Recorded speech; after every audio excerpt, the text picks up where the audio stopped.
सभी स्टूडेंट्स का स्वागत है। मैं हूं यशवर्धन और आप सभी का CUET अड्डा 24/7 में बहुत बहुत सारा स्वागत। इस वन शॉट की इस सीरीज़ में हम लोग जो हैं अब आ चुके हैं ट्रेजरी एक्टिविटीज़ और क्वार्टनरी एक्टिविटीज़ के अंदर। हमने प्राइमरी एक्टिविटीज़ पढ़ी, हमने सेकेंडरी एक्टिविटीज़ पढ़ी और साथ में अब हम पढ़ रहे हैं ट्रेजरी एक्टिविटीज़। क्या होती हैं ट्रेजरी एक्टिविटीज़? 2 मिनट में इस लेसन को एक बार समझ लेते हैं हम लोग, है ना। हमने प्राइमरी एक्टिविटी में रॉ मटेरियल प्रोड्यूस किया from agriculture, for fishing, horticulture, forestry, mining, pastoralism. उसके बाद में उसी रॉ मटेरियल को हमने तैयार किया मैन्युफैक्चरिंग यानी कि सेकेंडरी एक्टिविटीज़ के अंदर। हमने आयरन से आयरन रॉड तैयार कर ली, रो आयरन से। साथ में हमने शुगर केन से शुगर तैयार कर ली, हमने कॉटन से यान तैयार कर ली, हमने जो वीट था उसे ब्रेड तैयार कर ली। केमिकल्स, हमने कई सारे केमिकल कंपोनेंट्स तैयार कर लिए, ठीक है ना। हमने कई सारे कल पुर्जों से जो है बड़ी बड़ी मशीनरीज बना ली। इसे सेकेंडरी एक्टिविटीज़। अब रॉ मटेरियल आया सेकेंडरी एक्टिविटीज़ के अंदर। अब सेकेंडरी एक्टिविटीज़ के बाद में जो माल तैयार हो गया है, आपका जो शर्ट तैयार हो गया उस कॉटन से, वो मार्केट में बिकने जाएगा। और जब वो मार्केट में बिकने जाएगा तो कई सारी बिजनेस स्ट्रेटजीज, कई सारे बिजनेस एग्जीक्यूटिव्स, कई सारे प्लान्स, कई सारे ad, multimedia ad, newspaper ad, ठीक है ना, सोशल मीडिया पर ऐड, ठीक है ना, रेडियो पर ऐड। आप देखते हो ना, इस शर्ट को पहनो, ये शर्ट जो है आपको बुलंदियों पर ले जाएगा। या रजनीगंधा पान मसाला खाओ, सबसे ज़्यादा मोटिवेशन तो वैसे भी रजनीगंधा या जो भी पान मसाले के ऐड है वही देते हैं आपको, ठीक है। तो इस तरह के जो ऐड होते हैं और चीज़ों को बेचना, अब जो बेचा जाएगा वो ट्रेजरी एक्टिविटी, सर्विस एक्टिविटी, कुछ भी बेचना, कुछ भी सर्विस करना। आप अपने चारों तरफ सर्विस सेक्टर को देखते हो। आपका जोमेटो खाने ऑर्डर करते हो, ठीक है ना, आपका ब्लिंकिट, आप ग्रोसरी ऑर्डर करते हो, स्विगी, आप उबर को देखते हो, आप अर्बन क्लैप को देखते हो। आपका घर का एसी खराब हो गया, नल खराब हो गया, आपको बाल कटवाने घर पे ही, तो अर्बन क्लैप हाजिर है। आपको कहीं पर कैब से आना है, आपको उबर और ओला आपके लिए तैयार है। आपको खाने बना बनाया खाना आपको चाहिए, आपको जोमेटो है आपके लिए, आपके स्विगी है। साथ में अगर आपको ग्रोसरीज मंगानी है तो बिग बास्केट है, कंट्री डिलाइट है, ठीक है। साथ में हम लोग बात करते हैं ब्लिंकिट है, ये आपको ग्रोसरीज और मिल्क और डेयरी प्रोडक्ट्स वगैरह और जो है ये सप्लाई करते हैं, ठीक है। साथ में आप देखते हो कि आप जिस स्कूल या कॉलेज जाते हो वहाँ पे टीचर और प्रोफेसर्स हैं आपके सामने, ठीक है ना। आप अगर किसी कानूनी दावपेच में फंस गए हो तो आपके सामने लॉयर है, आप बीमार हुए तो आप डॉक्टर के पास गए। और अगर डॉक्टर के बाद में जो आपकी हेल्प करते हैं वो कंपाउंडर्स हैं, ठीक है ना। आपके जो ड्राइवर्स हैं आपके चारों तरफ जो घूमते हैं, ठीक है। ये सब कुछ आपके उड़ने वाले प्लेन, चलने वाली बसें, तैरने वाले जहाज, ठीक है ना, और साथ ही के अंदर तेज दौड़ने वाली ट्रेन्स या धीरे दौड़ने वाली ट्रेन्स, ये सब कुछ जो है ये सर्विस सेक्टर में आता है, क्योंकि सर्विसेज के बदले जो है वो पैसे मिलने वाले हैं। यहां सर्विस और ट्रेड का जो है वो एक्सचेंज हो रहा है लगातार। इसे ही कहते हैं सर्विस सेक्टर। आप और हम सब लोग सर्विस सेक्टर, मैं सर्विस सेक्टर का हूं, आप मेरे कंज्यूमर्स हो, ठीक है ना। मैं आपको सर्विस दे रहा हूं, मैं आपको पढ़ा रहा हूं और इसके बदले मुझे कुछ क्या पैसे मिल जाएंगे, इन सिंपल वे। तो सर्विस सेक्टर जो है, अगर किसी भी कंट्री का सर्विस सेक्टर बड़ा होगा तो वो कंट्री जो है वो हमेशा ग्रोथ करेगी, क्योंकि सर्विस सेक्टर से टैक्स आता है। पहली बात, कोई भी कंट्री, डेवलपिंग कंट्री अगर आप देखोगे तो प्राइमरी सेक्टर उसका बहुत बड़ा होता है, इसलिए वो डेवलपिंग है। और कोई भी डेवलप्ड कंट्री अगर आप देखोगे तो आप देखोगे उसका टर्जरी सेक्टर जो है वो बहुत बड़ा है। साथ में एक शब्द आता है क्वार्टनरी एक्टिविटीज। ट्रेजरी सेक्टर का जो हाई हैंड है, इससे जो इंप्रूव करके R&D, रिसर्च, ब्रेड के टेस्ट में कुछ चेंज करना है, उसकी न्यूट्रिशन वैल्यू बढ़ानी है, कुछ और चीज़ों को सम अप करके कोई एक न्यूट्रिशियस ब्रेड बनानी है, तो इसके लिए जो R&D होगी, जो रिसर्च होगी, वो हो जाएगा क्वार्टनरी सर्विसेज। और साथ में जो डिसीजन मेकर्स हैं, ठीक है ना, प्रधानमंत्री की बात कर ले, प्राइम मिनिस्टर, प्रेसिडेंट और CEOs, ठीक है ना, जो पॉलिसी मेकर्स हैं, जो एनालिसिस करते हैं, वो हो जाएगा क्वार्टनरी सर्विसेज, गोल्डन कॉलर्स लोग, ठीक है। तो इस तरीके से हम जितनी भी सर्विसेज हैं उनको देखते हैं। तो हमने प्राइमरी पढ़ ली, हमने कुछ रॉ मटेरियल बना लिया, फिर रॉ मटेरियल को हमने मैन्युफैक्चर कर लिया, उसको अब मार्केट में बेचने जा रहे हैं हम लोग। तो एक सिंपल सा फंडा है, तो हम पढ़ेंगे आज ट्रेजरी और क्वार्टनरीज एक्टिविटीज। इस वन शॉट में हम ये पूरा लेसन, आपकी जो नई बुक है उसके अंदर ये लेसन नंबर 6 है और आपकी ओल्ड बुक जो है उसमें लेसन नंबर 7 है NCERT के अंदर, ठीक है।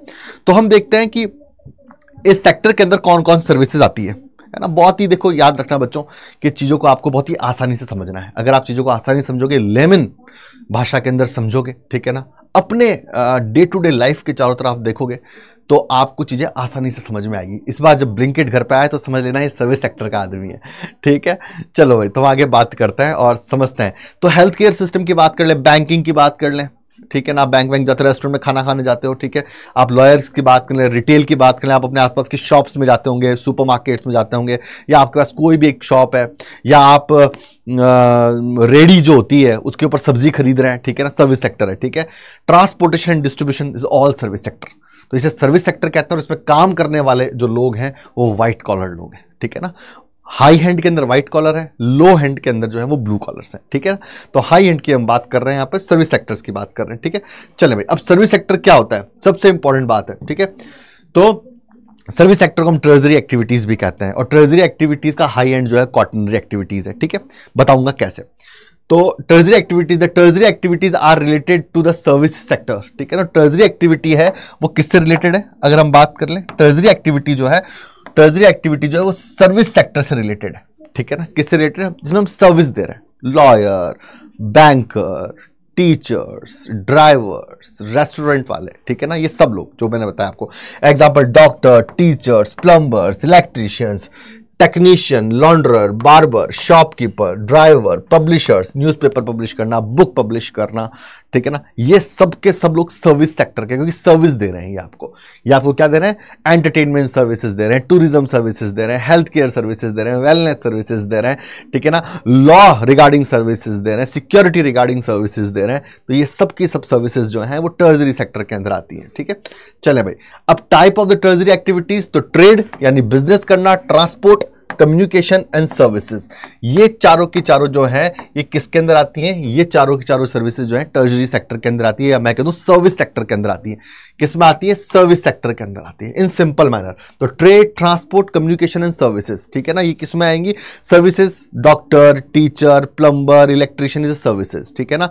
कम्युनिकेशन, टेली कम्युनिकेशन की बात कर ले, हम फोन की बात कर ले, मोबाइल की बात कर ले, और आजकल तो व्हाट्सएप वगैरह भी जो है कम्युनिकेशन के साधन है, ठीक है ना। मेल की बात कर लें, डाक विभाग जो है अपना वो। ट्रांसपोर्टेशन में बात करें तो rail transport, road transport, air transport और शिप ट्रांसपोर्ट जो है वो। ट्रेड की बात कर लें तो B2B ट्रेड कर लिया, B2C ट्रेड कर लिया, इंटरनेशनल ट्रेड कर लिया, ठीक है ना। तो ये सब का सब जो है वो सर्विस सेक्टर के अंदर आता है, ठीक है। चले भाई, असल में सर्विस सेक्टर का सिंपली अगर मतलब बताऊं तो उसमें सर्विसेज और ट्रेड को प्रोड्यूस करना है।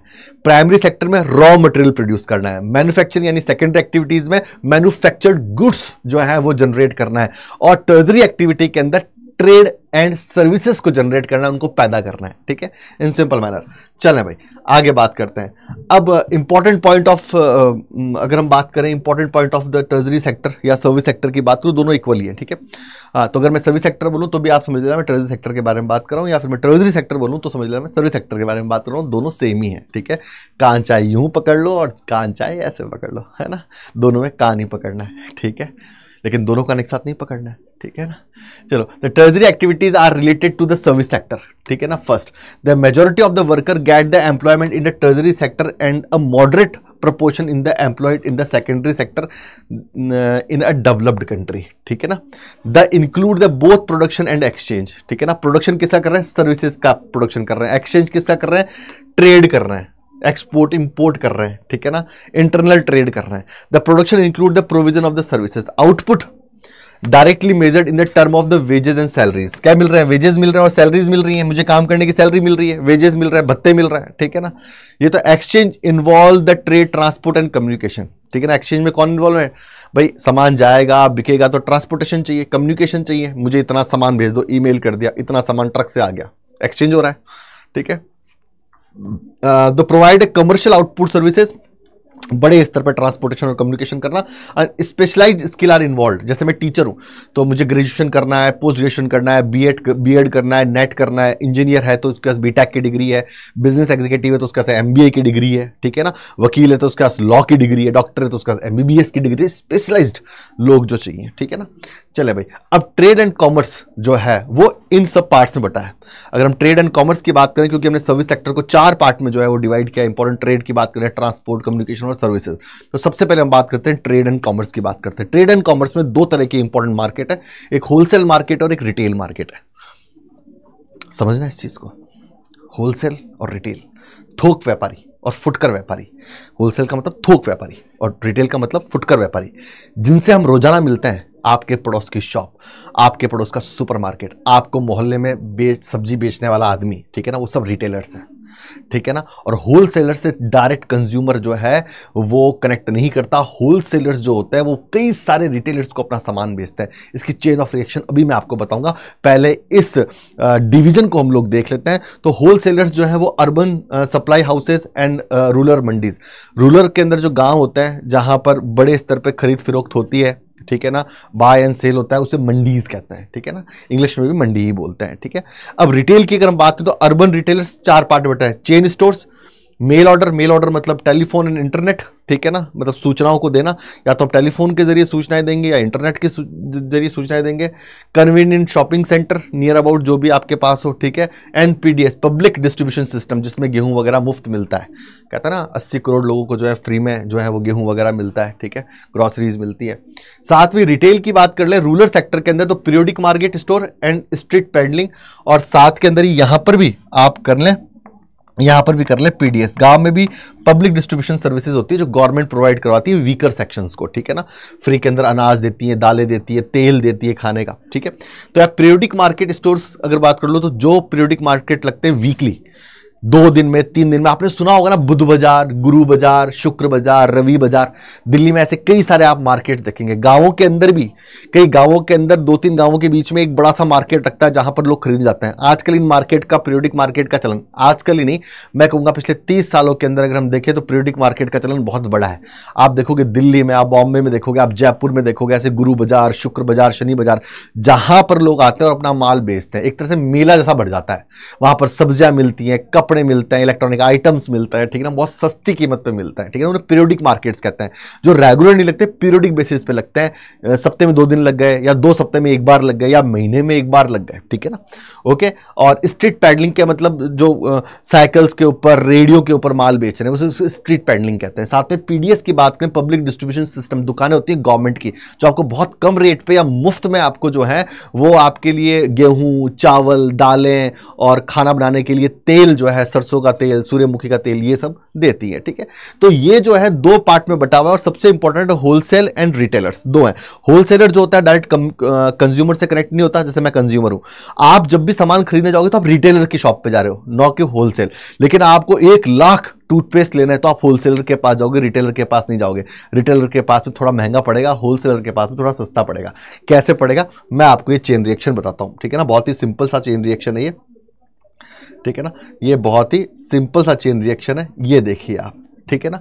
अगर हम बात करें रॉ मटेरियल, सबसे पहले रॉ मटेरियल बनेगा, खेतों से रॉ मटेरियल आया, माइनिंग से रॉ मटेरियल आया, फिशिंग से रॉ मटेरियल आया, फॉरेस्ट से रॉ मटेरियल आया। रॉ मटेरियल कच्चा माल, गेहूं कच्चा है, मान लो गेहूं से अपन एक उदाहरण ले लेते हैं, वीट खेत से कटा, सप्लायर के पास आया, ठीक है ना, सप्लायर ने इसे एक फैक्ट्री को बेचा, फैक्ट्री ने ब्रेड बना ली, ब्रेड बना करके डिस्ट्रीब्यूशन को दे दी, डिस्ट्रीब्यूशन ने रिटेलर्स को दे दिया, रिटेलर से कंज्यूमर। यहां पर ये जो डिस्ट्रीब्यूटर है यही होलसेलर है, ये जो डिस्ट्रीब्यूटर है यही होलसेलर है, ठीक है ना।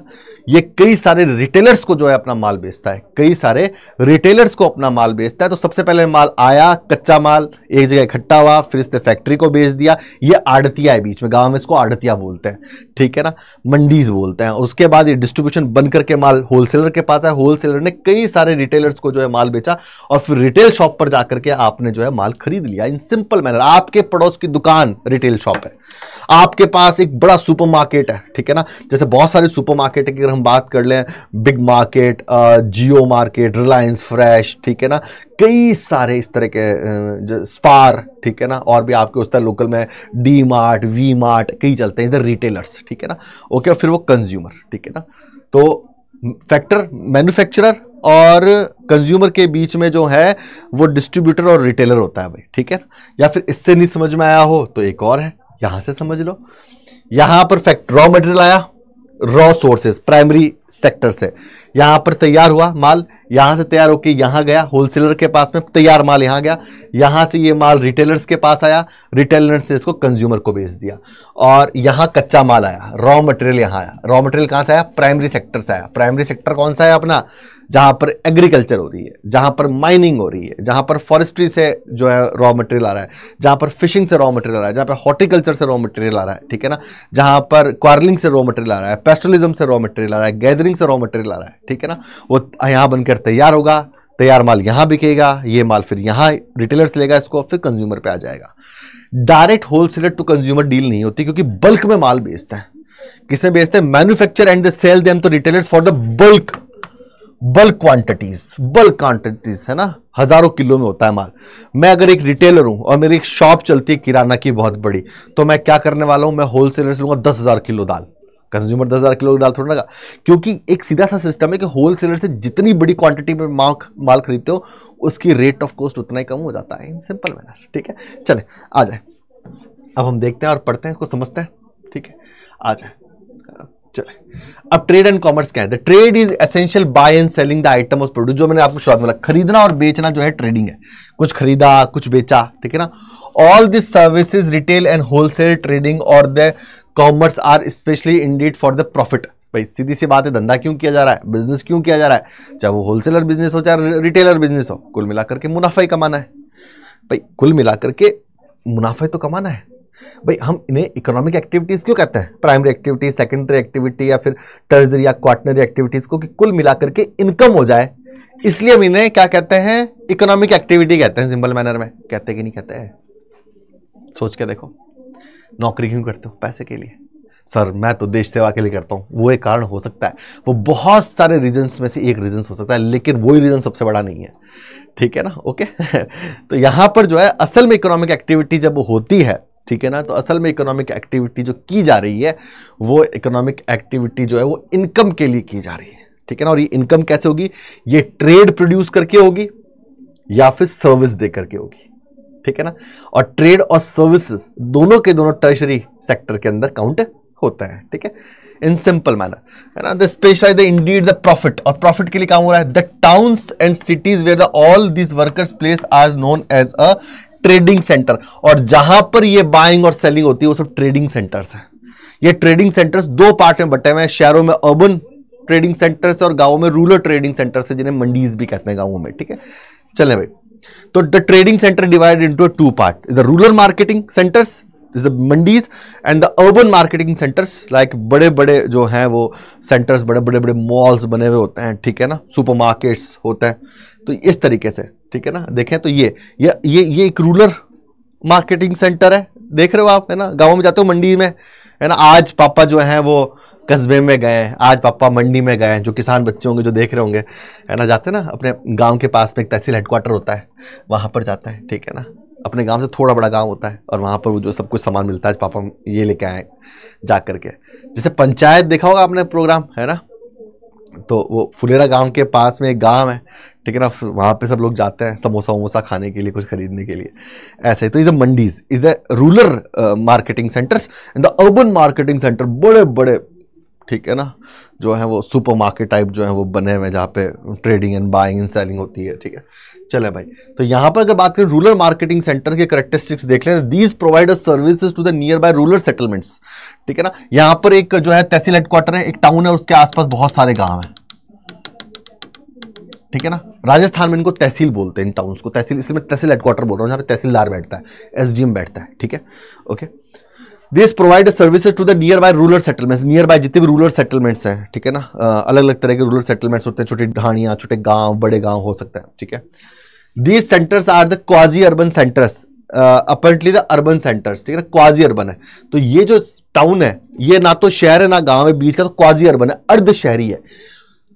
अर्ध शहरी का मतलब क्या होगा सर? क्वाजी अर्बन का मतलब क्या होगा? पूरा शहर नहीं है, जो शहर में सर्विसेज मिल सकती है वो नहीं है। यहां पर अपोलो हॉस्पिटल नहीं है, लेकिन छोटा एक क्लिनिक है। यहां पर BMW का शोरूम नहीं है, लेकिन यहां पर एक छोटा आपको जो है वो मारुति का एक सेलर मिल जाएगा, जो अगर आपको गाड़ी की जरूरत है ऑल्टो की तो वो दे देगा आपको। यहां बड़े सुपरमार्केट्स नहीं है, लेकिन यहां पे ज्ञानचंद, मुंगेरी लाल किराना स्टोर है। ठीक है ना, यहां पर रेमंड्स की शॉप्स नहीं है, यहां पर लिवाइस की शॉप नहीं है, लेकिन यहां पर जो है वो छोटी एक कपड़े की दुकान है, जो आपका जानकार उधार में आपको कपड़े देता है। ठीक है ना, इस तरह का जो सिस्टम है, ठीक है, वो है यहाँ पर। ठीक है, the these centres are of the rudimentary type of the being in the earliest stage of the development of the very basic centres. देखा ना, बेसिक सेंटर्स हैं, बिल्कुल देख रहा, बहुत बेसिक टाइप सेंटर है, बहुत बड़े इंफ्रास्ट्रक्चर डेवलप नहीं किए हुए हैं यहाँ पर। ठीक है, the personal and the professional services are not well developed here. ठीक है ना। पर्सनल आपको वकील नहीं मिलेंगे, डॉक्टर्स नहीं मिलेंगे अच्छे, ठीक है ना, वेलनेस एक्सपर्ट्स नहीं मिलेंगे, बढ़िया टीचर्स प्रोफेसर्स नहीं मिलेंगे आपको, डेंटिस्ट नहीं मिलेंगे आपको, लेकिन यहाँ पे कुछ छोटी सर्विसेज जो है वो कंपाउंडर मिल जाएगा इंजेक्शन लगाने के लिए, ठीक है ना, न्यूरो सर्जन नहीं मिलेगा, न्यूरो फिजिसिस्ट नहीं मिलेगा, ठीक है ना, एमडी नहीं मिलेगा, एमएस नहीं मिलेगा, लेकिन छोटे डॉक्टर्स एमबीबीएस आपको मिल जाएगा, है ना, लेकिन वो स्पेशलिस्ट कैटेगरी का नहीं होगा, ठीक है। चले, these centres are provided facility for the local collection and distribution centre, ठीक है ना, लोकल लेवल पर जो लोकल कलेक्शन सेंटर्स हैं और डिस्ट्रीब्यूशन सेंटर है उनको सर्विस दे रहा है, ठीक है। नेक्स्ट, दिस सेंटर्स में भी include mandis, wholesale market and retailing areas. Wholesale mandis में बड़ी क्वांटिटी माल आता है। होता क्या है कि रॉ मटेरियल जो है वो आ गया आपका एग्रीकल्चर से, ठीक है ना, मान लो गेहूं आ गया, फिर ये जाएगा मंडीज में। मंडीज में यहां पर बैठे होलसेलर्स जिनको बोलते हैं आड़तिया। क्या बोलते हैं? आड़तिया बोलते हैं, आड़तिया बोलते हैं। ये आड़तिया क्वांटिटी में गेहूं खरीद लेगा इनसे। मान लो इस आड़तिया ने 1000 क्विंटल गेहूं खरीद लिया, ठीक है ना, और फिर ये 1000 क्विंटल गेहूं जो है ये मैन्युफैक्चरिंग यूनिट में चला गया और फिर यहां से इसकी ब्रेड बनके जो है वो बड़े बड़े शहरों के रिटेलर्स स्टोर्स में चली गई, ठीक है ना। तो यहां पर जो है वो होलसेल मार्केट जो है वो मंडीज, जहां पे आड़तिये बैठते हैं और बड़ी क्वांटिटी में जो है वो डिमांड क्लियर करते हैं, माल खरीदते हैं और फिर उसी माल को वो बड़ी बड़ी फैक्ट्रीज में जो है वो सप्लाई कर देते हैं, ठीक है ना। The centres will provide the goods and services which are the demanded by the rural people, है ना। These are not like urban centres. Urban centre जितने बड़े नहीं है, इतनी ज्यादा फैसिलिटीज नहीं है, इतना बड़ा इंफ्रास्ट्रक्चर नहीं है, इतना बड़ा सर्विस नहीं है, लेकिन छोटे स्तर पे जो है रूरल एरियाज को जो है सेटिस्फाई करते हैं जितनी उनकी जरूरत है उसके मुताबिक, ठीक है। इसलिए क्वाजी अर्बन एरियाज हैं, ठीक है। तो रूरल मार्केट जो है वो क्वाजी अर्बन एरियाज है ना, ठीक है। क्या क्वाजी अर्बन एरिया, यहां पर इस बात को ध्यान रखना है, क्वाजी अर्बन एरियाज, ठीक है। अब बात करते हैं पीरियोडिक इन रूरल एरियाज। वैसे अकॉर्डिंग टू एनसीईआरटी के पीरियोडिक मार्केट केवल रूरल एरिया में निकाल रही है, लेकिन पीरियोडिक मार्केट बड़े बड़े शहरों में भी लग रहा है ना, टॉप क्लास मेट्रोपॉलिटन्स में भी लग रहा है, मेगा सिटीज में भी लग रहा है। अब तो ये समझ में आ रही है, मिलेनियन सिटीज में भी लग रहे हैं ये, तो ठीक है ना। तो ये अब क्योंकि एनसीईआरटी ने सिर्फ इसी को शामिल किया है द पीरियोडिक रूरल मार्केट के अंदर, लेकिन मैं आपको बता दूं कि बड़े बड़े दिल्ली, बॉम्बे, जयपुर, ठीक है, जैसे बड़े शहरों के अंदर भी जो है वो आपके जो है पीरियोडिक मार्केट लगते हैं जो कि वीकली होते हैं। अब कहते हैं गुरु बाजार जाएंगे, वहाँ पर भटूरे बहुत अच्छे मिलते हैं, वहाँ पर सब्जियाँ सस्ती मिलती हैं, ठीक है ना। तो लग गया जैसे छतरपुर के अंदर बहुत सारे इलाके जहाँ पर बुध बाजार लगता है, ठीक है ना, रवि बाजार लगता है, ठीक है ना।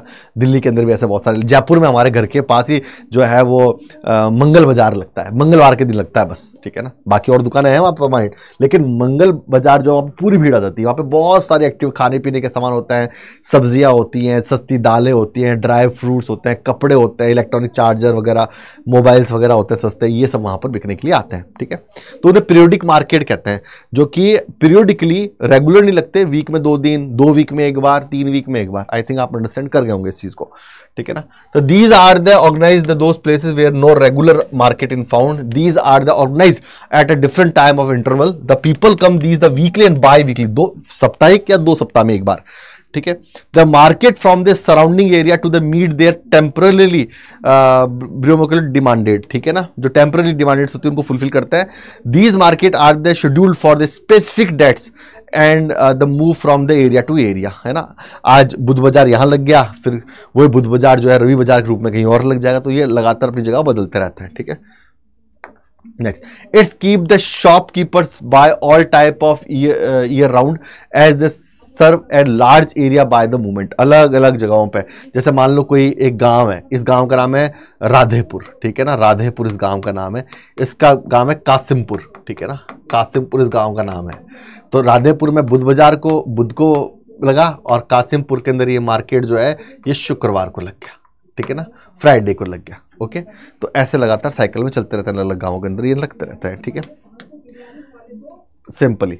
अब बात करते हैं अर्बन मार्केटिंग सेंटर्स, बड़े बड़े जो हैं वो बड़े बड़े मॉल्स के अंदर बड़े बड़े अर्बन सेंटर्स होते हैं, ठीक है ना, बड़े इंफ्रास्ट्रक्चर्स होते हैं, उनके बारे में बातचीत कर लेते हैं यहाँ पर।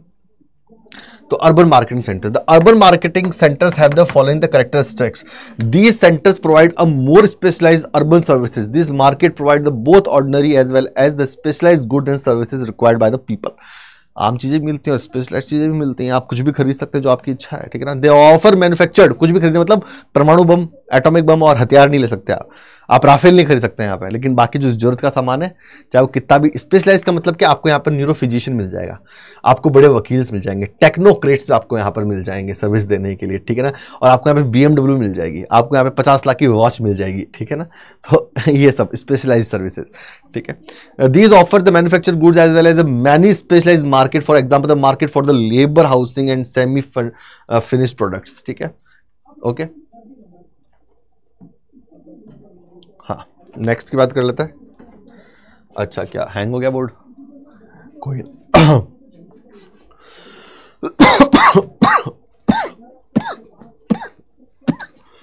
ठीक है। तो different services are also available this market, like a service educational institution, professional such as teachers, lawyers, consultant, physicians, dentist, the veterinary doctor मतलब जो जानवरों का इलाज करते हैं ना, ठीक है ना। वेटनरी डॉक्टर कौन होता है? जो जानवरों का इलाज करता है, ठीक है। चले भाई, अब रिटेल ट्रेडिंग की बात कर लेते हैं। तो दो तरह के सेंटर्स हो गए, इज द अर्बन सेंटर्स और आपके रूरल सेंटर्स। अब रूरल सेंटर्स जो हैं आपके मार्केटिंग सेंटर्स या ट्रेडिंग सेंटर्स, वहाँ पर भी आपको होलसेलर और रिटेलर दोनों मिल जाएंगे। होलसेलर्स मतलब जिनका डायरेक्टली कंज्यूमर से कोई रिलेशन नहीं होता, वो रिटेलर्स को अपना माल बेचते हैं, और रिटेलर्स जो कि कंज्यूमर्स को अपना माल बेचते हैं। तो होलसेलर और रिटेलर रूरल मार्केटिंग एरियाज में भी है, साथ में ही अर्बन मार्केटिंग एरियाज में भी है, ठीक है। दोनों के अंदर होते हैं ये, ठीक है। अब बात करते हैं रिटेल ट्रेडिंग। रिटेल ट्रेडिंग का मतलब क्या हो गया? आपके पास चारों तरफ कोई जैसे अगर शेयर की बात कर लें तो आपके सुपरमार्केट्स होंगे, है ना, ब्लिंक सुपरमार्केट्स होंगे, आप ग्रूफर्स है, आपका जो है वो बात कर लें अगर बिग बास्केट का बड़ा स्टोर है, या फिर अपन बात कर लें रिलायंस फ्रेश है, स्पार है, ठीक है, या फिर आपके मोहल्ले की छोटी सी दुकान जो कि किराना स्टोर है, ठीक है ना। ये सब के डी मार्ट है, वी मार्ट, ये सब रिटेलर्स हैं, ठीक है ना। जो एक रेडी पे सब्जी बेचता है, होती है रेडी चलाने वाली, वो भी जो है वो एक रिटेलर है, ठीक है ना, क्योंकि वो मंडी होलसेलर से माल लेके आ रहा है। दिस बिजनेस एक्टिविटी करें इसको,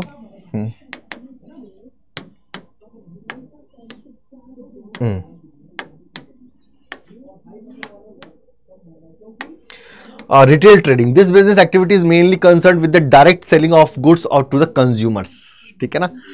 The fixed store retail trading, most of the trading is done by the fixed establishment or stores. These stores are only for the purpose of the selling, सिर्फ selling का काम करते हैं, बेचने का काम करते हैं, ठीक है। जैसे ये रॉ मटेरियल आया सप्लायर्स के पास, सप्लायर्स ने फैक्ट्री को माल बेचा, फैक्ट्री ने डिस्ट्रीब्यूटर या होलसेलर को दिया, होलसेलर से फिर माल खरीदा रिटेलर्स ने, फिर गया कंज्यूमर के पास में, ठीक है ना। तो इस तरह की सप्लाई चेन है, ठीक है ना। द प्राइमरी मार्केट, तो ये पूरा प्राइमरी मार्केट है, ये सेकेंडरी मार्केट, फिर ये टर्जरी मार्केट, ठीक है ना, और फिर हम कंज्यूमर बन जाते हैं उसके बाद में, ठीक है। चले भाई, यहाँ कोई R&D अगर हो रही है मैन्युफैक्चरिंग के अंदर, बड़े स्तर पर R&D हो रही है, तो फिर क्वार्टरीज एक्टिविटी जो कि सर्विस सेक्टर में आती है, या फिर ये वाला बात है ना। तो रिटेल फॉर्मेट्स की अगर हम बात कर लें तो मॉल्स, हाइपर मार्केट, इसके एग्जांपल्स हैं hyper market, cash carry store, supermarket, specialised store, discount store, departmental store, convenience stores and e retailers, ठीक है ना। ये सब के सब रिटेलर्स हैं। आपके अमेजन ई रिटेलर्स हैं, फ्लिपकार्ट वगैरह ई रिटेलर्स हैं, ठीक है ना। आपके पास सुपर मार्केट है, डिस्काउंट मार्केट है कोई, वो सब ई रिटेलर्स हैं, ठीक है ना। वो सब रिटेलर्स हैं। ई रिटेलर्स मतलब जो आप ऑनलाइन ऑर्डर करते हो। सिंपल समझ में आ गई होगी शायद, आई थिंक आप अंडरस्टैंड कर चुके होंगे, आई थिंक अच्छे से समझ चुके होंगे इस चीज़ को तो बेहतरीन तरीके से, है ना, ठीक है। चलें भाई, okay. The non store retail trading selling done by the non store of the non fixed store. Non fixed मतलब ऐसे चल रहा है, डोर टू डोर सर्विसेज कर रहा है। The example through the street peddling, है ना, बेचते ना सामान, चूड़िया खरीद लिया आपने जाकर के, फल फ्रूट खरीद लिए, कपड़े भी मिलते हैं। हमारे चांदपुर वगैरह मार्केट है जयपुर के अंदर, आपने भी देखे होंगे, कपड़े बेचते हैं ना, परमानेंट जगह नहीं होती, जगह बदलते रहते हैं वो अपनी, ठीक है ना। हैंड क्राफ्ट्स है, ठीक है ना, आपने हैंडीक्राफ्ट्स खरीदे, आपने घोड़े वोड़े होते हैं लकड़ी के बने हुए, है ना, वो बेचते हैं लोग एक जगह इकट्ठे होकर के, ठीक है ना। और ट्रक्स हैं, ट्रक के अंदर ट्रक फूड वगैरह जो है, ट्रक्स में सामान बेचते हैं, कपड़े बेचते हैं लोग, ठीक है ना। आजकल तो अचार वगैरह भी बेचते हैं, गुड़ भी बेचते हैं, ड्राई फ्रूट्स बेचते हैं, ठीक है। डोर टू डोर सर्विसेज होती है ना, साबुन ले लो, कपड़े ले लो, आते ना, कालीन ले लो, साड़ियाँ ले लो, ठीक है ना। ओके, द मेल ऑर्डर्स हो गए आपके, ठीक है ना। मेल ऑर्डर मतलब आपकी चिट्ठियाँ वगैरह हो गई, आपकी टेलीफोन, ठीक है। ऑटोमेटिक वेंडिंग मशीन्स हो गई जिसमें आपने 10 रुपये डाले और आपकी डेयरी मिल्क बाहर निकल गई, होती है ऑटोमेटिक वेंडिंग मशीन्स, देखी होंगी आपने, ठीक है ना। ऑटोमेटिक वेंडिंग मशीन्स देखी होगी, ठीक है। अब है होलसेल ट्रेडिंग की बात कर लेते हैं। होलसेल ट्रेडिंग जो है वो डायरेक्ट मैन्युफैक्चर से कनेक्ट होता है। ये हो गया रॉ मटेरियल, फिर ये हो गया आपका सप्लायर, ये हो गया आपका मैन्युफैक्चरर, और ये हो गया आपका होलसेलर, और ये हो गया आपका रिटेलर, और ये अंत में हम लोग आ गए कंज्यूमर्स। ठीक है ना, तो इस तरह से चेन चलती है। तो होलसेलर्स जो बड़े बल्क में मात्रा में लेता है सामान, उसको होलसेलर कहते हैं। रिटेलर जो पाव भर दाल, 100 ग्राम दाल, 20 ग्राम दाल, 50 किलो दाल बेचता है। आप किसी रिटेलर के पास जाके बोलोगे मुझे 10,000 किलो दाल चाहिए, वो हाथ खड़े कर देगा, नहीं भाई साहब मैं नहीं दे सकता, इतनी दाल मेरे पास नहीं पड़ी। हाँ मेरे पास 200 किलो दाल पड़ी है, लेकिन 10,000 किलो दाल मेरे पास नहीं पड़ी। ठीक है ना, 10,000 kg मेरे पास नहीं। आप होलसेलर के पास जाओ, वो देगा आपको। ठीक है ना, वो कर सकता है अफोर्ड, हम नहीं कर सकते। और फिर वो ये भी बोलेगा कि हमसे आपको महंगी पड़ेगी। ठीक है ना, आप होलसेलर के पास जाओ, वो आपको सस्ते में देगा ये। ओके चलो, it is the bulk business which is done through a number of the intermediate merchants and supply houses expert retail stores. ठीक है ना, okay, the bulk business merchant, बड़े लेवल पर मैन्युफैक्चरर से बड़ा माल खरीदते हैं, वो होलसेलर्स हैं। In this type of the trading some large store and chain store are able to buy directly from the manufacturing. कुछ जो है जो बहुत लार्ज स्टोर या चेन स्टोर्स हैं, जैसे अपन बात कर लेते हैं वॉलमार्ट की बात कर लेते हैं, तो हो सकता है कि वो ले लें, लेकिन ये मतलब ये बहुत कम है। वॉलमार्ट हर जगह काम थोड़ा ना कर रहा है, हर जगह काम नहीं कर रहा वॉलमार्ट। ठीक है ना, ओके, तो वो ले सकते हैं मैन्युफैक्चरर से सीधा माल, बाकी नहीं। ठीक है ना, ओके, तो ये आपका मैन्युफैक्चरर हुआ, ये होलसेलर हुआ, रिटेलर हुआ, फिर कंज्यूमर हुआ। ठीक है ना, ओके, फिर the most of retail store obedient their supply from and the intermediate sources like a supplier and wholesalers. ठीक है, distributors. The many a time the retailers get extend credit from the wholesalers to such as the extend they are the operate mainly on the wholesalers capital. ठीक है ना, उधार में माल ले लेते हैं रिटेलर्स। जैसे मान लो कि मेरे एक छोटा सा मैं डिपार्टमेंटल स्टोर चलाता हूँ, तो रिटेलर होलसेलर से मैं उधार में लेता हूँ माल, और जब मैं पैसे कमा लेता हूँ उसको बेच करके, तो फिर मैं होलसेलर को पैसा चुका देता हूँ। तो हमेशा मेरी क्रेडिट जो है वो बनी रहती है वहाँ पर। ठीक है, मोर स्टोर, अब consumer cooperative store were the first of the large scale innovation in retailing, जिसके अंदर कुछ लोग मिलकर के कंज्यूमर कोऑपरेटिव स्टोर्स खोलते हैं। और कंज्यूमर कोऑपरेटिव स्टोर्स जो होते हैं, जैसे मोदी ब्रांड आता है, ठीक है ना, एक एमवे ब्रांड आता है, ऐसे कई सारे ब्रांड चलते हैं, उनके मेंबर ही वहां पर सामान खरीद सकते हैं। ठीक है, ओके, हर तरह से मिलता है। डिपार्टमेंटल स्टोर्स आपके आसपास शहरों में होता है। They give the responsibility and the authorities to departmental head for the purchasing of the commodities and for the overseeing the sale in the different section of the stores. ठीक है ना, तो chain store the directly the goods to be manufacturer, Walmart वगैरह chain stores हैं। ठीक है ना, वो होलसेलर्स नहीं है। करते क्या है, वो मैन्युफैक्चरर सीधा माल लेता है और अपने अलग अलग स्टोर्स पे उस माल को भेज देता है, और वहां से आप जाके उस माल को ले सकते हो। तो इसलिए वॉलमार्ट वगैरह और सस्ते पड़ते हैं। इसलिए कहते हैं कि भाई जब वॉलमार्ट इस देश में आ रहा था तो कह रहे थे वॉलमार्ट को मत लेके आओ, इससे ये होलसेलर्स का और रिटेलर्स का बिजनेस खराब कर देगा। क्यों कर देगा? क्योंकि डायरेक्ट ये मैन्युफैक्चरर से लेगा, उसको मैन्युफैक्चर की भी जरूरत नहीं है। ये डायरेक्ट जो किसान जो गेहूं उगा रहा है, ठीक है ना, उससे गेहूं खरीद लेगा और अपनी मैन्युफैक्चरिंग लगा करके ब्रांड बना लेगा अपने ब्रांड से, क्योंकि ये बहुत बड़े होते हैं साइज में चेन स्टोर्स वाले।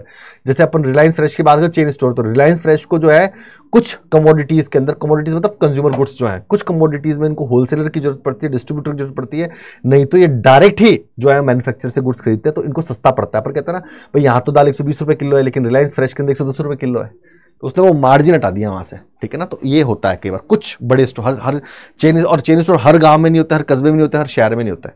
वॉलमार्ट हर शहर में क्या नहीं है ना, बड़ा है, बहुत बड़ा, वर्ल्ड वाइड है वॉलमार्ट। ठीक है, chain the directly the goods to be manufactured according to their specification, they are able to purchase the merchandise and most of the economically for the all the stores. They employ highly skilled specialized in the many executive tasks. They have the ability to the experiment in the one store and apply the result to many. एक store में कोई product लेकर आया अपना, उसको बेचा, ठीक है ना, और बेचा, जैसे क्रोमा है ना, एक है ना, क्रोमा जो है एक चेन स्टोर है, वो अपने ब्रांड के टीवी, अपने ब्रांड की एसी निकाल रहा है आजकल। एक ब्रांड स्टोर पर उसने अपना एसी रखा, वहां पर लोगों का अच्छा आया फीडबैक, उसने एक्सपर्टीज रख रखे हैं इसके अंदर, स्किल्ड जो है वो MBAs और वगैरह बैठे हैं वहाँ पर, बिजनेस एग्जीक्यूटिव्स वगैरह बैठे हैं प्लानिंग करने के लिए। उस स्टोर पे यार क्रोमा का एसी अच्छा है, तो उसने बाकी स्टोर्स पे भी क्रोमा का एसी लॉन्च कर दिया। तो लोग फिलिप्स का एसी हो गया, या LG का एसी हो गया, या फिर वोल्टास का हो गया, या फिर कैरियर या जनरल इलेक्ट्रॉनिक्स का एसी हो गया, वो लेने बंद कर दिया। लोगों ने क्रोमा का एसी लेना है, क्रोमा का टीवी लिया है खरीद करके। अरे ये कौन सा ब्रांड है? क्रोमा टाटा का ब्रांड है। समझ में आ रही है बात? तो ये खुद के हिसाब से जो है वो मैन्युफैक्चर को बोल करके जो है वो स्पेसिफाई करवा देते हैं अपने प्रोडक्ट्स को। ठीक है ना, तो ये चेन स्टोर्स कहते हैं। ओके, तीन तरह के स्टोर और हो गए अपने कोऑपरेटिव स्टोर्स देखे, डिपार्टमेंटल स्टोर देखे और चेन स्टोर। चेन स्टोर को डिस्ट्रीब्यूटर या फिर होलसेलर की जरूरत नहीं, वो सीधा मैन्युफैक्चरर से अपना माल खरीद लेता है। और कुछ बड़े चेन स्टोर तो कुछ चीज़ों की मैन्युफैक्चरिंग खुद भी करना शुरू कर देता है। ठीक है ना, तो ऐसे मतलब वो बैलेंस करते हैं, कुछ चीज़ें वो होलसेलर से लेंगे, कुछ चीज़ों में वो खुद होलसेलर बन जाएंगे और माल खरीद लेंगे और उसको सब स्टोर में बांट देंगे, और फिर वो कंज्यूमर जाकर के हमसे खरीद लेंगे। अब बात करते हैं ट्रांसपोर्टेशन की, ठीक है ना। तो ट्रांसपोर्टेशन, तो अपन ने क्या पढ़ा, अपन ने मार्केटिंग पढ़ा, urban market centres and rural market centres, ठीक है ना, इसको हमने पढ़ा। साथ में हमने देखा कि दो तरह के होते हैं, एक होलसेलर्स होते हैं, रिटेलर्स होते हैं। होलसेल और रिटेलर्स अर्बन मार्केट सेंटर में भी होते हैं, और रूरल और रिटेलर्स और होलसेलर रूरल मार्केटिंग में भी होता है। होलसेलर जो होते हैं वो मैन्युफैक्चरर से सीधा सामान खरीदते हैं, और फिर होलसेलर रिटेलर्स को अपना माल बेचता है। एक सिंपल प्रैक्टिस है, गांवों में भी होता है, शहरों में भी होता है। लेकिन कुछ चेन स्टोर्स जो हैं वो डायरेक्ट मैन्युफैक्चरर से अपना सामान खरीद लेते हैं, क्योंकि उनको कई सारे स्टोर्स होते हैं और उनको सस्ते में माल बेचना होता है। तो खुद ही या तो मैन्युफैक्चरिंग भी कर लेते हैं, और या साथ में ही वो मैन्युफैक्चरर से सामान ले लेते हैं और होलसेलर को गायब करते हैं, जिससे कि उनकी जो प्राइस है कंज्यूमर गुड की वो कम हो जाती है। होता है ना कि आप मैगी अगर लोगे, अगर मैगी के आपने 10 पैकेट लिए तो आपको जो है वो आधा किलो दाल फ्री, ऐसा ऑफर चलते हैं ना। कंट्री लाइट देता है ऑफर कि आप 690 रुपए का सामान खरीदोगे तो आपको 1 किलो दाल फ्री, 1 किलो दाल के ऊपर आपको आधा किलो प्याज फ्री, क्योंकि उन्होंने बीच में से होलसेलर को हटा दिया, खुद ही होलसेलर बन गए और खुद ही रिटेलर बन गए, दोनों काम खुद ही करने लग गए। तो ये कम जगह ही होता है, ठीक है ना। ये ट्रेड मार्केट प्रैक्टिस नहीं है। ट्रेड मार्केट प्रैक्टिस क्या है, रॉ मटेरियल आया, मैन्युफैक्चर हुआ, होलसेलर के पास गया, रिटेलर के पास आया, और फिर कंज्यूमर आप और मुझसे कंज्यूम कर लेता है। Simple manner. Rail network, road network, water network, air network, inland, oceanic, passenger and cargo service. Transport, trade हमने पढ़ लिया, अब ट्रांसपोर्ट की बात करते हैं। ट्रांसपोर्ट भी जो है एक सर्विस सेक्टर का पार्ट है, और ट्रांसपोर्ट के जो 4 इंपॉर्टेंट मोड ऑफ ट्रांसपोर्ट है वो कौन कौन से, rail, road, water and air.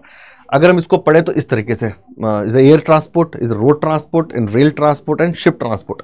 और ये सबके सब ट्रांसपोर्ट पैसेंजर में भी काम आते हैं और कार्गो में भी काम आता है। भैया सामान भी लेके जाते हैं, साथ में पैसेंजर को भी सप्लाई करता है। पैसेंजर्स भी जाते हैं एक जगह दूसरी जगह। आपको न्यूयॉर्क जाना है, फ्लाइट में जाओगे, आपका बहुत सारा सामान न्यूयॉर्क जाना है, शिप में जा रहा है, बहुत महंगा सामान है तो फ्लाइट कार्गो के अंदर जा रहा है। तो ये चारों के चारों जो मोड ऑफ ट्रांसपोर्ट है, ये पैसेंजर भी कैरी करते हैं और कार्गो भी कैरी करते हैं, दोनों की ही सप्लाई करते हैं, है ना। अब सर एक क्वेश्चन होता है, सर सबसे ज्यादा कार्गो कौन सप्लाई करता है? शिप सबसे ज्यादा कार्गो सप्लाई करता है, क्योंकि water transport is cheapest transport. और चीपेस्ट क्योंकि फ्रिक्शन नहीं है, आपको सड़क नहीं बनानी है, आपको मेंटेनेंस नहीं करनी है, समझ में आ गया। लेकिन यहां पर एक क्या है, यहां पर जो पोर्ट्स बनते हैं वो बहुत महंगे पड़ते हैं, बहुत ही स्किल्ड इंजीनियरिंग चाहिए पोर्ट्स बनाने के लिए, ठीक है। अब बात करते हैं रोड ट्रांसपोर्ट। शॉर्टेस्ट डिस्टेंस के लिए रोड ट्रांसपोर्ट बहुत अच्छा है, for carry goods and for carry passengers, shortest के लिए। उससे शॉर्टेस्ट मतलब 500, 700, 1000 किलोमीटर के लिए ठीक है, ये 1200, 1500, 2000 किलोमीटर के लिए ठीक है। इन कार्गो 1000 किलोमीटर तक पैसेंजर, और 2000 किलोमीटर, 1000 से 1 से लेकर 2000 किलोमीटर तक, 2000 किलोमीटर तक कार्गो जा सकता है इसमें। अब आपको 2000 किलोमीटर से ज्यादा का सफर करना है, पैसे थोड़े कम है आपके पास में, तो आप रेल ट्रांसपोर्ट को यूज करते हो, कार्गो एंड पैसेंजर दोनों। अगर आपका बहुत दूर जाना है आपको और जल्दी पहुंचना है, आपको 5000, 6000 किलोमीटर, आपको लंदन जाना है, न्यूयॉर्क जाना है, दिल्ली से बैंगलोर जाना है, पैसे आपके पास में, तो अगर आप पैसे खर्च कर सकते हो एयर ट्रांसपोर्ट।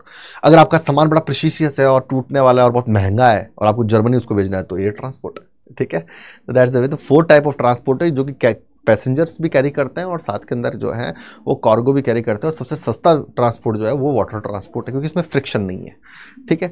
चलें भाई, ये हो गया। अब यहाँ तक पढ़ लिया अपन ने, अब से आगे पढ़ेंगे। उससे पहले मैं आपको बता दूं अंडर 24/7 क्यों, और आप ये वन शॉट क्यों देख रहे हैं।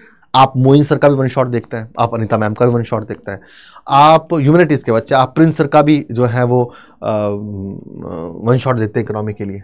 और आप CUET 24/7 पे क्यों है? इसकी एक वजह है, इसकी वजह है रिजल्ट्स, इसकी वजह है एफर्ट्स, इसकी वजह है कि बच्चा जो है वो अपने अंतिम लक्ष्य तक पहुंच जाए, उसके बोर्ड में बहुत अच्छे मार्क्स आए, वो एक साइकोलॉजिकल जो उसकी जीत होती है वो हो, वहाँ पे 90-95% तक वो मार्क्स ले जाए, अपने 99 भी ले आओ, 100% ले आओ तो अच्छी बात है, लेकिन फिर भी +2 90-95% मार्क्स आपके आ रहे हैं, तो एक आपका एकेडमिक्स बहुत अच्छा हो गया। ये चीज़ें आज के समय में जब हम लोग मेरिट पर एग्जाम हमारे क्लियर होते हैं तो नंबर ऑफ जो मार्क्स हैं आपका, उनका कोई मतलब नहीं है बच्चों, लेकिन फिर भी एक साइकोलॉजिकल होता है कि हम पढ़े और हमारे एकेडमिक्स में अच्छे मार्क्स है, अच्छी बात है, ये हमेशा आपको जो है वो एक कदम आगे रखेंगी।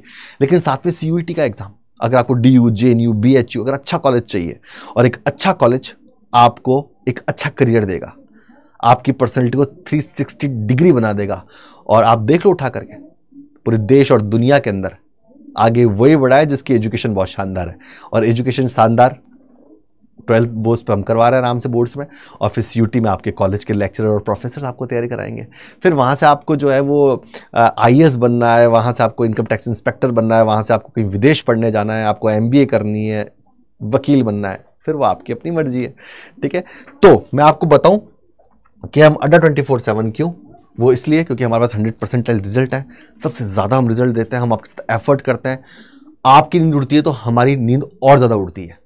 बस हम इतना कहते हैं कि हम आपके लिए 1000 गुना एफर्ट्स करेंगे, और आप अगर हमारे बराबर या हमसे कम भी एफर्ट करेंगे तब भी आपका एग्जाम निकल जाएगा। बस आप हमारे बराबर पढ़ते रहो, ठीक है ना। हम आपके लिए 1000 कदम चलने के लिए तैयार है, हम आपके लिए 24 घंटे जगने के लिए तैयार है। वो इस ह्यूमैनिटीज़ की टीम में चाहे मोइन सर का एफर्ट हो, चाहे नीता मैम का एफर्ट हो, प्रिंस सर का एफर्ट हो, और जब 3 जन एफर्ट करेंगे तो मुझे तो एफर्ट करना ही है, ठीक है ना। क्योंकि कहते हैं ना कि रंग जो है वो आदमी बदल लेता है अपने, ठीक है ना। संगत सार अनेक फल, मानसरोवर झील।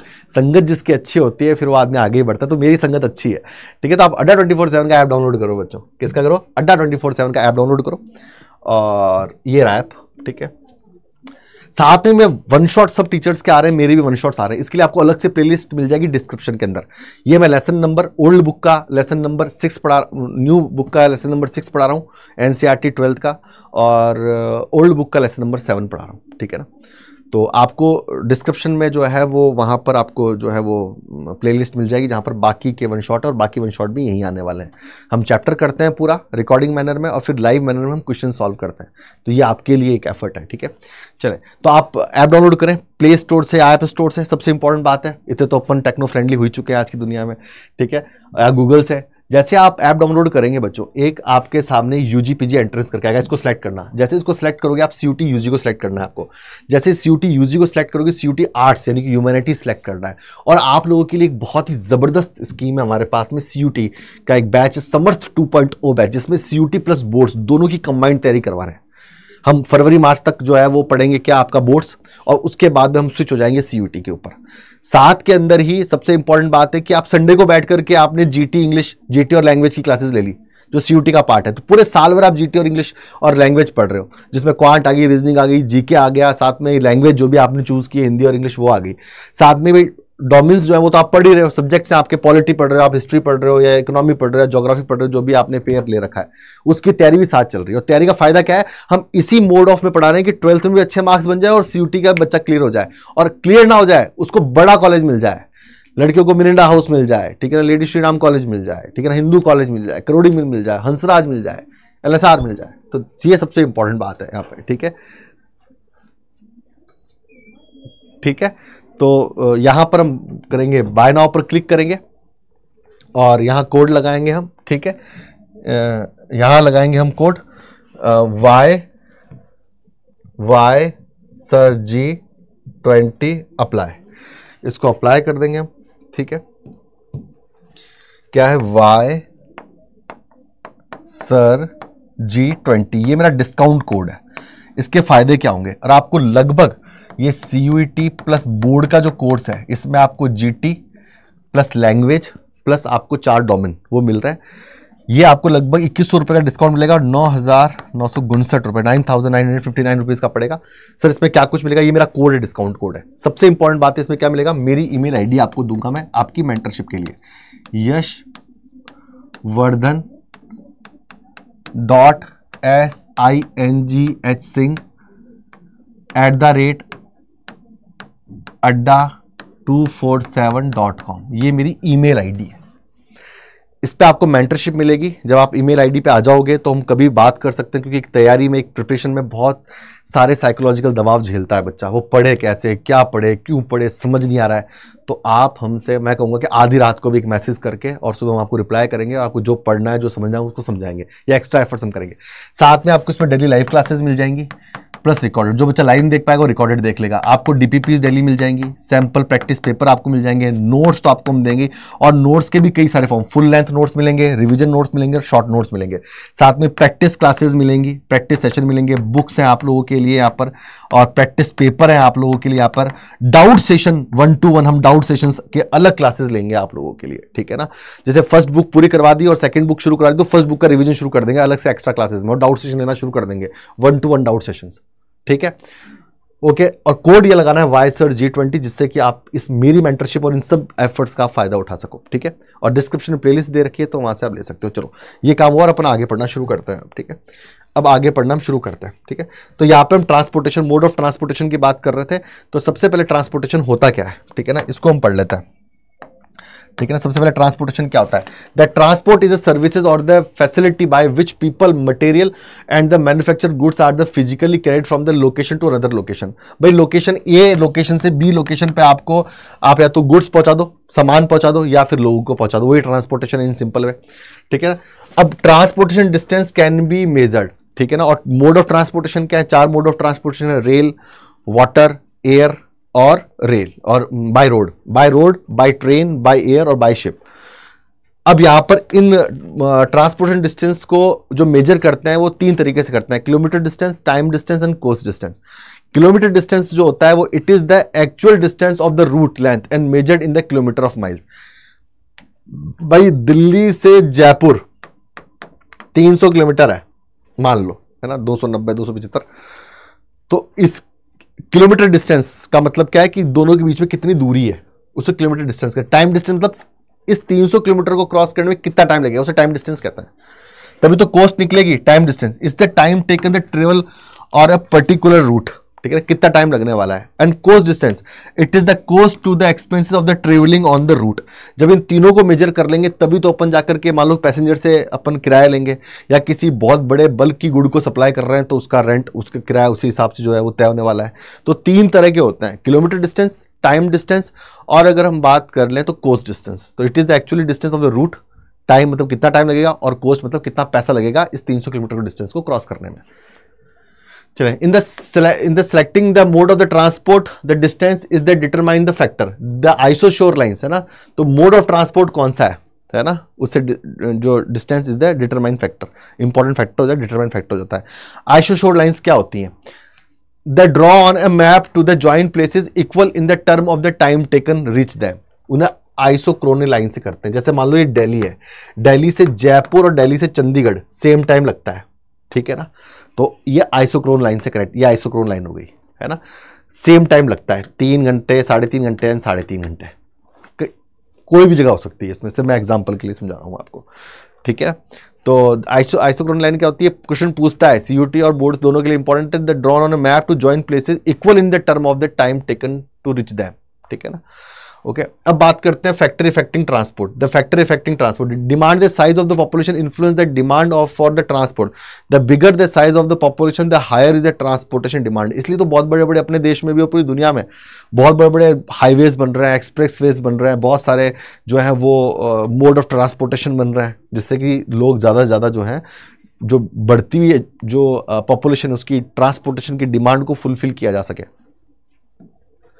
Routes. This depend on the following factors: location of the cities, town and village, industrial center and raw material, pattern of the trade between them, ठीक है ना, native of the landscape between them, type of the climate, funds available for the overcoming problems, the network, ठीक है ना। तो यहाँ पर ये जो है depend on following factor. Location क्या है? अगर लोकेशन जयपुर से न्यूयॉर्क की है और सामान 20,000 टन है तो मैं शिप से भेजूंगा उसको। लोकेशन जयपुर और लंदन की और सामान है 6 किलो सोने का मटेरियल बना करके भेजना है, अच्छी अच्छी मूर्तियां लंदन में जानी है, तो मैं एयर ट्रांसपोर्ट से भेजूंगा उसको, ठीक है ना। तो ऑटोमेटिक है। मेरे को 500 किलो दाल भेजनी है दिल्ली से जयपुर, मैं ट्रक कर लूंगा हर एक, ठीक है ना, भेज दूंगा उसको ऐसे। ओके तो ये अब 3 जो है वो चलते हैं सिस्टम। नेटवर्क क्या है? नेटवर्क, नोड एंड लिंक्स, ये 3 जो है वो इंपॉर्टेंट डेफिनेशंस हैं किसी भी ट्रांसपोर्टेशन नेटवर्क को समझने के लिए। नेटवर्क क्या है? It is a system with the places are linked together. Network क्या है भाई? इसको नेटवर्क कहते हैं। Jaipur, Jaipur to Bombay, Bombay to Delhi, Delhi to Ahmedabad, ऐसा ये एक नेटवर्क बना हुआ है, ठीक है। Node, it is the meeting point of the 2 more routes, ठीक है ना। देखो ये एक रूट है, ये एक रूट है, route number first, route number second, जहां ये मिल रहा है उसको नोड कह रहे हैं, एन कह रहे हैं, ठीक है ना। The link, every road that join the 2 nodes is a called link, ठीक है ना। फिर यहां से भी जो एक 2 रूट आ रहे हैं, रूट 1, रूट 2, ये नोड है, ये नोड है। अब इन नोड्स को जोड़ने के लिए जो रोड है उसे लिंक रोड कह रहे हैं। उसे क्या कह रहे हैं, लिंक रोड कह रहे हैं। नोड्स को जो कनेक्ट कर रही है उसे लिंक रोड कह रहे हैं। रूट्स को जो कनेक्ट कर रहा है उसे नोड कह रहे हैं। और नोड और लिंक्स मिलकर के नेटवर्क बना रहे हैं। क्या बना रहे हैं, नेटवर्क बना रहे हैं। जैसे कि मैं एक एग्जांपल समझाऊं आपको, एक भारत का नक्शा बना करके, ठीक है ना। ये गोल्डन क्वाड्रिलेटरल है, ये गोल्डन क्वाड्रिलेटरल है, ये एक नेटवर्क है, ठीक है ना। यहां से जयपुर से एक रोड आके जुड़ रही है, यहां से रोड आके जुड़ रही है, ये नोड हो गया, ठीक है ना। और यहां से भी जो है वो रूट्स आ रहे हैं, यहां से भी ऐसे रूट्स आ रहे हैं, यहां से भी ऐसे रूट्स आ रहे हैं, ये नोड बन गया, ये लिंक रोड बन गई, ठीक है ना। तो इस तरीके से जो है वो नेटवर्क डिजाइन किया जाता है। ओके, अब बात करते हैं कम्युनिकेशंस की, ठीक है ना। तो मीन्स ऑफ द ट्रांसपोर्टेशन, ठीक है ना, टेलीकॉम कम्युनिकेशन, ऑडियो विजुअल्स, तो landline and mobile, films, radio, TV, print media, newspaper and magazines, ये सबके सब जो है वो है कम्युनिकेशंस। ये सबके सब क्या है, कम्युनिकेशंस है, ठीक है ना। Telecom communication, audio visual, landline और मोबाइल से बात करते हो तो लैंडलाइन का प्रचलन बहुत कम हो गया है, ठीक है ना। साथ में बात करो films, radio, TV, print media, newspaper और मैगजीन्स, ठीक है ना, कम्युनिकेशंस के साधन है। ओके, कम्युनिकेशंस की बात कर लेते हैं, ठीक है ना। कम्युनिकेशंस में क्या क्या इन्वॉल्व करोगे, तो 4 type of the communication, verbally बोल लोगे, नॉन वर्बली, विजुअली और रिटर्न में, डाक चिट्ठी भेज दोगे, विजुअली आपस में वीडियो कॉल कर लोगे, वर्बली फ़ोन पे बात कर लोगे, नॉन वर्बली इशारों में बात कर लोगे, ठीक है ना, या कोई मैसेज भेज करके, ठीक है ना, या कोई चिन्ह संकेत भेज करके, स्माइली वगैरह, ठीक है। चले भाई, तो communication, the communication services involve the communication services The communication services involve the transmission of the words, messages, facts and ideas. तो words, messages, facts and ideas involve the transmission of. तो communication क्या है, words को भेजना, messages को भेजना, facts और ideas को आपस में जो है वो exchange करना जो है वो communications है, ठीक है ना। क्या क्या है, word, message, facts and ideas. Okay, where the transport network is efficient, communication is easily spread. जहाँ ना पहुँचे रवि वहाँ पहुँचे कवि, ठीक है ना। जहाँ फ्लाइट नहीं जा सकती, जहाँ ट्रेन नहीं जा सकती, वहाँ कम्युनिकेट तो कर सकते हो आप बाय सैटेलाइट फ़ोन, कर सकते हो ना, ठीक है। The certain development such is the mobile telephony and the satellite have the made communication dependent transport, ठीक है ना। ओके, चले भाई, अब टेलीकम्युनिकेशन की बात करें तो टेलीकम्युनिकेशन है ना, कॉल सेंटर, सपोर्ट सेंटर्स, हॉटलाइंस जिसमें बड़े बड़े राष्ट्रीय अध्यक्ष बात करते हैं, phone receiver, digital phone, cordless phone जिसके तार नहीं होता, लैंडलाइन फ़ोन्स, वॉकी टॉकीज़, ठीक है ना, radios, aviation, base station, communication towers, dish antenna, satellite, global communication, broadcasting, active PC, antenna, transportation, rocket से सैटेलाइट भेजते हैं अपन। तो ये सब कुछ टेली कम्युनिकेशन के आज के साधन हैं। अब तो व्हाट्सएप भी है, टेलीग्राम भी है, फेसबुक है, इंस्टा है, अब बहुत सारे सोर्स ऑफ जो है वो कम्युनिकेशन, टेली कम्युनिकेशन अब जो है वो आ चुके हैं, ठीक है ना।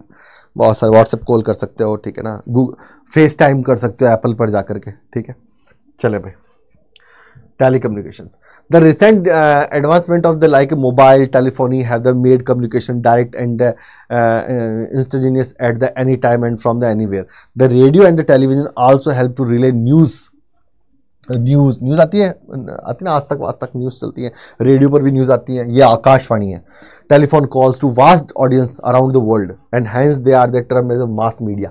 मास मीडिया कहते हैं, मास कम्युनिकेशंस कहते हैं, है ना, बड़े लोगों को जो इसलिए कहते हैं मास मीडिया, है ना। अब आज तक बहुत सारे लोग देखते हैं, इंडिया टीवी देखते हैं, दूरदर्शन देखते हैं, रेडियो बहुत सारे लोग, तो मास मीडिया, मास को जो है मैसेज स्प्रेड करना, और उसमें न्यूज़ होती है असल में, ठीक है। The newspaper are able to cover an event is all corner of the world. The internet has a truly revolutionized the global communication system. और इंटरनेट चारों तरफ फैल चुका है, कितना हो गया, फेसबुक है, इंस्टाग्राम है, व्हाट्सअप है, टेलीग्राम है, बहुत सारे, स्नैपचैट है, कई सारे साधन हैं जिससे आप आपस में बातचीत कर सकते हो।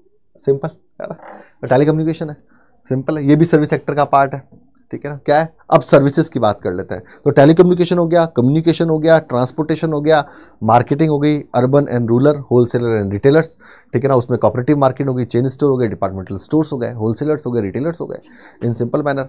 और ट्रांसपोर्टेशन के अंदर अपने एयर ट्रांसपोर्ट और इसका मतलब समझा।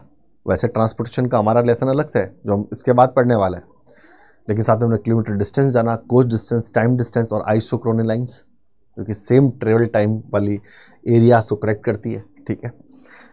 अब हम सर्विस को देखते हैं। तो सर्विसेज के अंदर ट्रेजरी सेक्टर में कई तरह की, फाइनेंशियल बैंकिंग सर्विसेज, जो आपकी फाइनेंशियल हेल्प करते हैं, या बैंकिंग वाले होते हैं, इंश्योरेंस वाले होते हैं, ठीक है ना, रियल इस्टेट जो ज़मीन बेचते हैं, घर बेचते हैं, फ्लैट बेचते हैं, personal and professional, private, government and NGO. Jobs के अलग अलग तरीके होते हैं, कुछ लोग प्राइवेट जॉब करते हैं, कुछ लोग, जैसे मैं हूँ प्राइवेट टीचर हूँ, गवर्नमेंट टीचर्स होते हैं, गवर्नमेंट वकील भी होते हैं, गवर्नमेंट बहुत सारे डिपार्टमेंट्स हैं, एनजीओज होते हैं, ठीक है ना, बहुत तरीके की जो सोशल सर्विसेज करते हैं, ठीक है।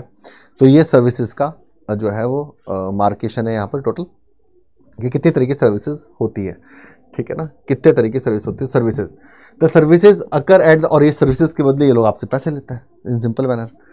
The services occur to many different levels. Some are the grid to industry, some to the people, and some to the both industry and people, the transport system. The services are provided to the individual consumers who can afford to pay for them. For example, consumer need a service of both physical and the mental natures. ठीक है, हर तरह की services चाहिए. The physical labor is given by the, जैसे मैं हूँ वो mental nature का हूँ, टीचर वकील डॉक्टर जो है वो मेंटल लेबर करता है, दिमाग लगाते हैं तब पढ़ाया जाता है, पढ़ना पड़ता है, समझना पड़ता है, फिर चीज़ों को आसानी से समझाना पड़ता है। लेकिन कुछ लोग फिजिकल लेबर करते हैं, बोरी उठाते हैं, मशीन उठाते हैं, ठीक है ना, टायर चेंज करते हैं, ठीक है ना, ट्रक चलाते हैं, एज अ फिजिकल लेबर, ठीक है ना। और हम लोग मेंटल लेबर करते हैं। तो दो तरह की सर्विसेज है, मेंटल लेबर और फिजिकल लेबर, ठीक है। चलो, the physical labor is given by the gardeners, launderers, barbers, mental laborers, teachers, lawyers, physician, musician and others, ठीक है ना। चलो भाई, the service in category, low order services and high order services, ठीक है ना। लो ऑर्डर सर्विसेज का मतलब जिनमें किसी तरह की ट्रेनिंग्स की जरूरत नहीं होती है, ठीक है ना, कोई पढ़ा लिखा इतनी इंपॉर्टेंट नहीं होती, लो ऑर्डर सर्विसेज होती है। जैसे चपड़ासी हो गया, 4th क्लास हो गया, ग्रॉसरी शॉप एंड लॉन्ड्रीयर्स हो गए, ठीक है, जो लो ऑर्डर सर्विसेज, ठीक है ना। इसमें अगर मेरे फादर की बहुत बड़ी किराना की दुकान है और मैं 10वीं फेल हूँ तो भी मैं वहाँ पर काम कर सकता हूँ, मुझे बस जनरल कैलकुलेशन आनी चाहिए और मुझे चीज़ों के भाव पता होना चाहिए, ठीक है, और मैं ज़्यादा से ज़्यादा महंगा चीज़ों को बेच सकूँ, ये मेरे क्वालिटी होनी चाहिए। तो उसमें मुझे कोई MBA की डिग्री नहीं चाहिए, ठीक है ना। बिरला और टाटा जिन्होंने बनाई थी उनके पास MBA की डिग्री नहीं थी, ठीक है। तो लेकिन वो अब हाई ऑर्डर सर्विसेज में चले गए, उन्होंने धंधे बहुत बड़े कर लिए, लेकिन अब वो MBAs को रखते हैं, ठीक है। तो यहाँ पर जो है include the grocery shops, launderer, इसमें कोई डिग्री चाहिए क्या आपको ग्रॉसरी शॉप चलाने के लिए? नहीं चाहिए। तो लो ऑर्डर सर्विस है। हाई ऑर्डर सर्विसेज की बात कर लें, this include the accounting, consultant, physicians. High order मतलब आपको प्रॉपर डिग्री चाहिए, प्रॉपर सेटअप चाहिए, उसके बाद आप हाई ऑर्डर सर्विसेज कर सकते हैं, ठीक है। अब टाइप ऑफ सर्विसेज, सबसे गवर्नमेंट एड सर्विसेज, वो सर्विसेज जिसमें आप जो है वो, ठीक है ना, जिसके अंदर आप जो है वो गवर्नमेंट, ठीक है ना, गवर्नमेंट सर्विसेज करता है, ठीक है ना, गवर्नमेंट सर्विसेज करता है वो गवर्नमेंट सर्विसेज है, ठीक है ना। फिर बात करते हैं इंफ्रास्ट्रक्चर डेवलपमेंट सर्विसेज की बात कर ले, these include the transport, telecommunication, energy, water supply, number of corporate has been the establish by state and union litigation. Government जो इंफ्रास्ट्रक्चर डेवलपमेंट प्राइवेट सेक्टर भी करता है, गवर्नमेंट भी करती है, बड़े बड़े सड़क वड़क बनाना, बड़ी बिल्डिंग्स बनाना, ठीक है, ओके। फिर है professional services like engineers, management, doctors, physicians. फिर service based on the market, ठीक है ना, तो मार्केट की बात, this include the recreational and entertainment services, the location depend on the market, the multiplex, restaurant, find location within the nearest central business districts. मतलब बड़े जो urban centre होते हैं उन्हें CBD भी कहते हैं, जो बड़े अर्बन सेंटर्स होते हैं उन्हें क्या कहते हैं? CBD भी कहते हैं, सेंट्रल बिजनेस सेंटर भी कहते हैं, है ना, सेंट्रल बिजनेस डिस्ट्रिक्ट भी कहते हैं CBDs को। और CBDs असल में अर्बन एरियाज में होता है, ठीक है। Due to the availability of high class consumers, ठीक है, जो ज़्यादा पैसे खर्च कर सकते हैं। मल्टीप्लेक्स में गरीब थोड़ा जाएगा, अमीर जाएगा देखने के लिए 700-800 रुपये में picture. Where the golf course would choose a site outside the CBD due to the number of the factors like availability of vast to the land area always as low cost. तो आप देखते हो कई सारे शहर में golf course road, तो golf course road CBD जो है अर्बन मार्केट सेंटर है उसके थोड़ा दूर होती है, जंगल की तरफ होती है, थोड़ा आउटस्कर्ट्स में होती है, क्योंकि सस्ती जमीन पड़ती है, जबकि CBD के आसपास के लैंड का कॉस्ट बहुत ज़्यादा होता है, ठीक है। द पर्सनल सर्विसेज की अगर हम बातचीत कर लें, यहाँ पे किसकी बात कर लें, यहाँ पर अगर हम पर्सनल सर्विसेज की बात कर लें, the personal service are provide by the domestic workers, these workers help the people facility their work daily life. This services include the gardeners, cooks, housekeeper, electricians, AC ठीक करने वाले, नल ठीक करने वाले, सफाई करने वाले, झाड़ू निकालने वाले, गाड़ी धोने वाले, पेड़ काटने वाले, ठीक है ना, ये सब इसके अंदर लोग शामिल होते हैं। अनस्किल्ड है, these are the unskilled workers often they migrate from the rural places to urban areas in search of the livelihood। इसमें असल में स्किल्ड और अनस्किल्ड दोनों होते हैं, ठीक है ना। मोस्टली इसके अंदर जो शामिल किए जा रहे हैं डोमेस्टिक पर्सनल सर्विसेज के अंदर वो अनस्किल्ड है, ठीक है। चले भाई, they are generally engage in domestic services due to provide help in the daily houses, crores.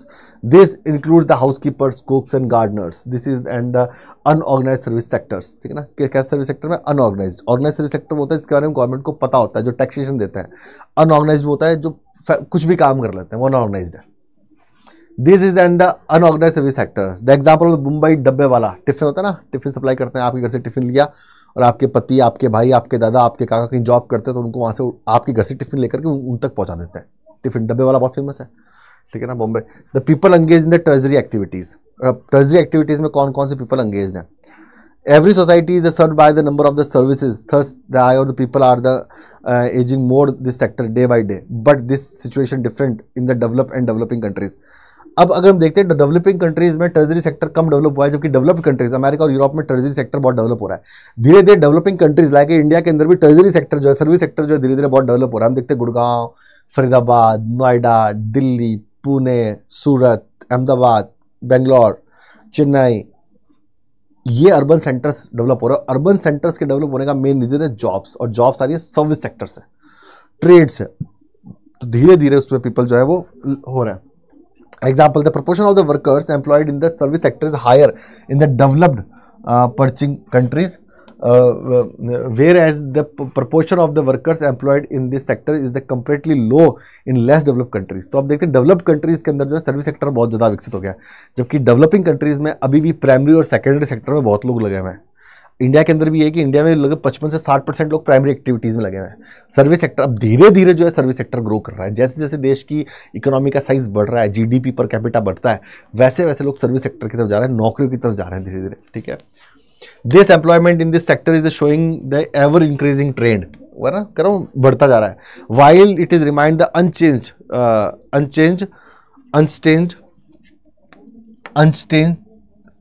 or is the decreasing in the primary and secondary sector, है ना, धीरे धीरे जो प्राइमरी और सेकेंडरी सेक्टर है वो डिक्रीज हो रहे हैं और टर्जरी सेक्टर जो है वो बढ़ रहा है। Some selected example, अब टूरिज्म की बात कर लेते हैं हम लोग। किसकी बात कर लेते हैं? टूरिज्म की बात कर लेते हैं। टूरिज्म इन इंडिया का मैंने आप एग्जांपल लिया, वर्ल्ड वाइड टूरिज्म का। आप एडवेंचर टूरिज्म करते हो, वेलनेस टूरिज्म करते हो, मेडिकल टूरिज्म करते हो, हिस्टोरिकल टूरिज्म करते हो आप, ठीक है ना, अलग अलग लेजर टूरिज्म करते हो, आप आराम करने के लिए जाते हो कहीं, तो अलग अलग तरह के टूरिज्म होता है, ठीक है ना। ओके, चलो अब टूरिज्म क्या है, ठीक है ना। The tourism is a travel undertaking, बहुत भाई घूमने फिरने के लिए जगह, और आजकल जब से ट्रांसपोर्टेशन बहुत सस्ता हुआ है, ठीक है ना, यार लोगों की पर कैपिटा इनकम बढ़ गई तो टूरिज्म बढ़ गया। हम देखते हैं कि रिलीजियस टूरिज्म करते हो, इंडिया में रिलीजियस टूरिज्म बहुत है। इंडिया में घूमने का मतलब ही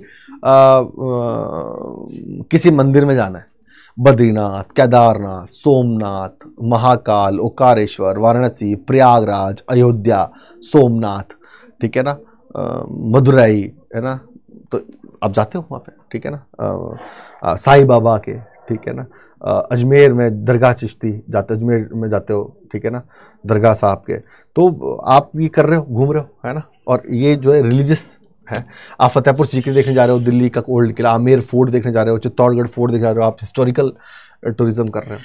आप कहीं ठीक होने के लिए जा रहे हो तो वेलनेस टूरिज्म कर रहे हो, मेडिकल टूरिज्म कर रहे हो। आजकल मेडिकल टूरिज्म बहुत चल रहा है, दुनिया भर के लोग इंडिया आ रहे हैं क्योंकि इंडिया में हेल्थ फैसिलिटीज़ बहुत इन्हांस और बहुत बढ़ गई और बहुत अच्छे लेवल की हो गई और सस्ती भी है यूरोप और अमेरिका से और गल्फ कंट्रीज से। तो बहुत सारे लोग मेडिकल टूरिज्म के लिए आ रहे हैं, अपने आपको ठीक करने के लिए इंडिया आता है, ठीक है। देखते हैं tourism is travel undertaken purpose of the recreational rather than the business. Recreational तो घूमना फिरना, मौज करना, ठीक, चिल करना। It has the become the world signal largest टर्जरी activity in the total registered job eight 250 million and total revenues 40% of the total GDP world की, इतना ज़्यादा है। The tourism fosters in the growth infrastructure industries, retail trading and craft industries also, है ना, ठीक है ना। सुवीनियर्स तो क्राफ्ट इंडस्ट्रीज, राजस्थान का क्या फेमस है, दिल्ली का क्या फेमस है, यूपी का क्या फेमस है, ठीक है।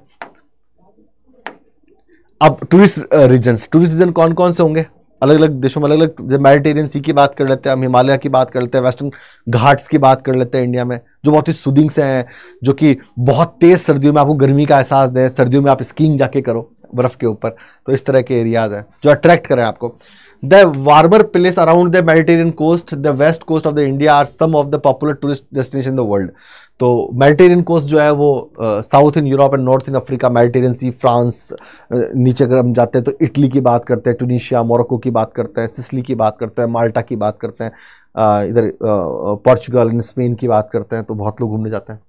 Other include the winter sports region found mainly mountains area and the various scenic landscape and national parks. Winters में आप जाते हो विंटर स्पोर्ट्स के लिए, है ना, गुलमर्ग वगैरह में स्कीइंग करते हो, चौपटा वगैरह में जाकर के, ठीक है ना, उरी जाकर के। Historic towns are attract the mountain heritage site and culture activities. आप जाते हो आमेर फोर्ट, चित्तौड़गढ़ फोर्ट, ठीक है ना, फतेहपुर सीकरी, ठीक है, जाते हैं कुतुब मीनार देखते हो जाकर के आप। अब टूरिस्ट अट्रैक्शन, अब टूरिस्ट अट्रैक्शन के लिए क्या क्या चाहिए? क्लाइमेट चाहिए, सबसे क्लाइमेट अच्छा होगा तो टूरिस्ट अट्रैक्शन ज़्यादा होगा।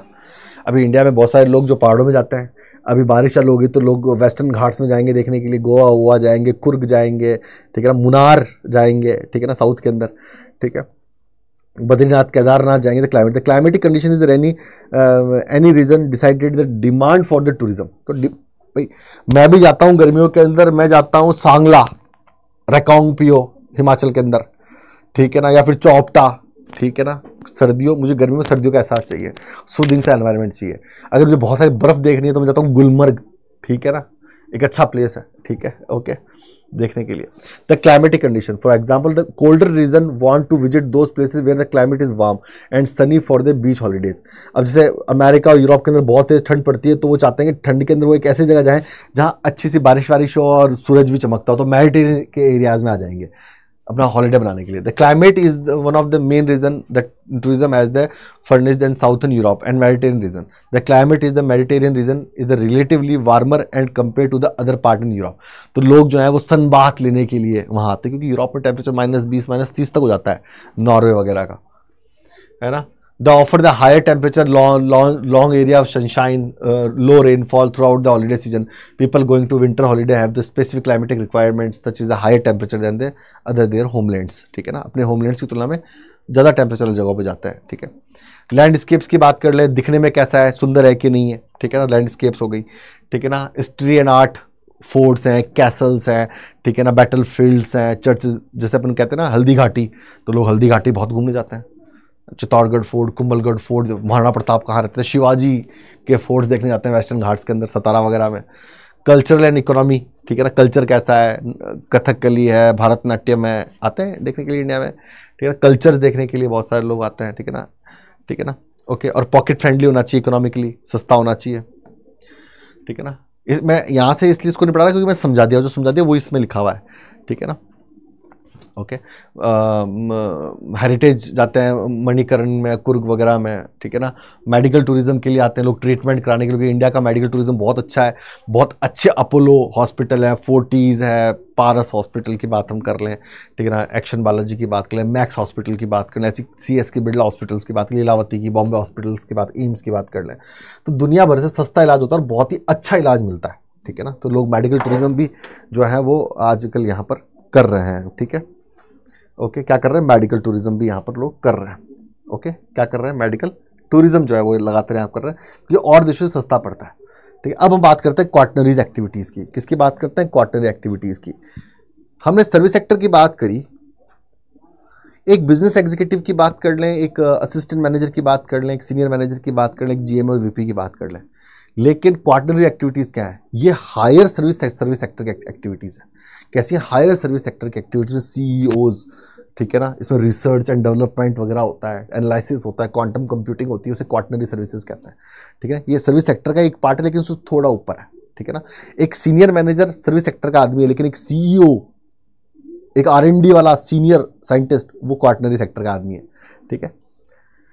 These services sector is the knowledge oriented, comes under the quaternary activities. Quaternary, for the example, is a medical transcriptionist, है ना, बड़ी बड़ी बीमारियों को खोज के निकाल ले। CEO of the MNC multinational company, जो कि मल्टीपल नेशंस में काम करती है, जैसे अमेरिका में भी काम करती है, भारत में भी काम करती है और ऑस्ट्रेलिया में भी काम करती है। ऐसी कंपनी को हम MNCs बोलते हैं, लाइक बर्कलेस, KPMG, E&Y, मैक्वरी, ठीक है ना, ऐसी कंपनीज हैं जो कि MNCs हैं।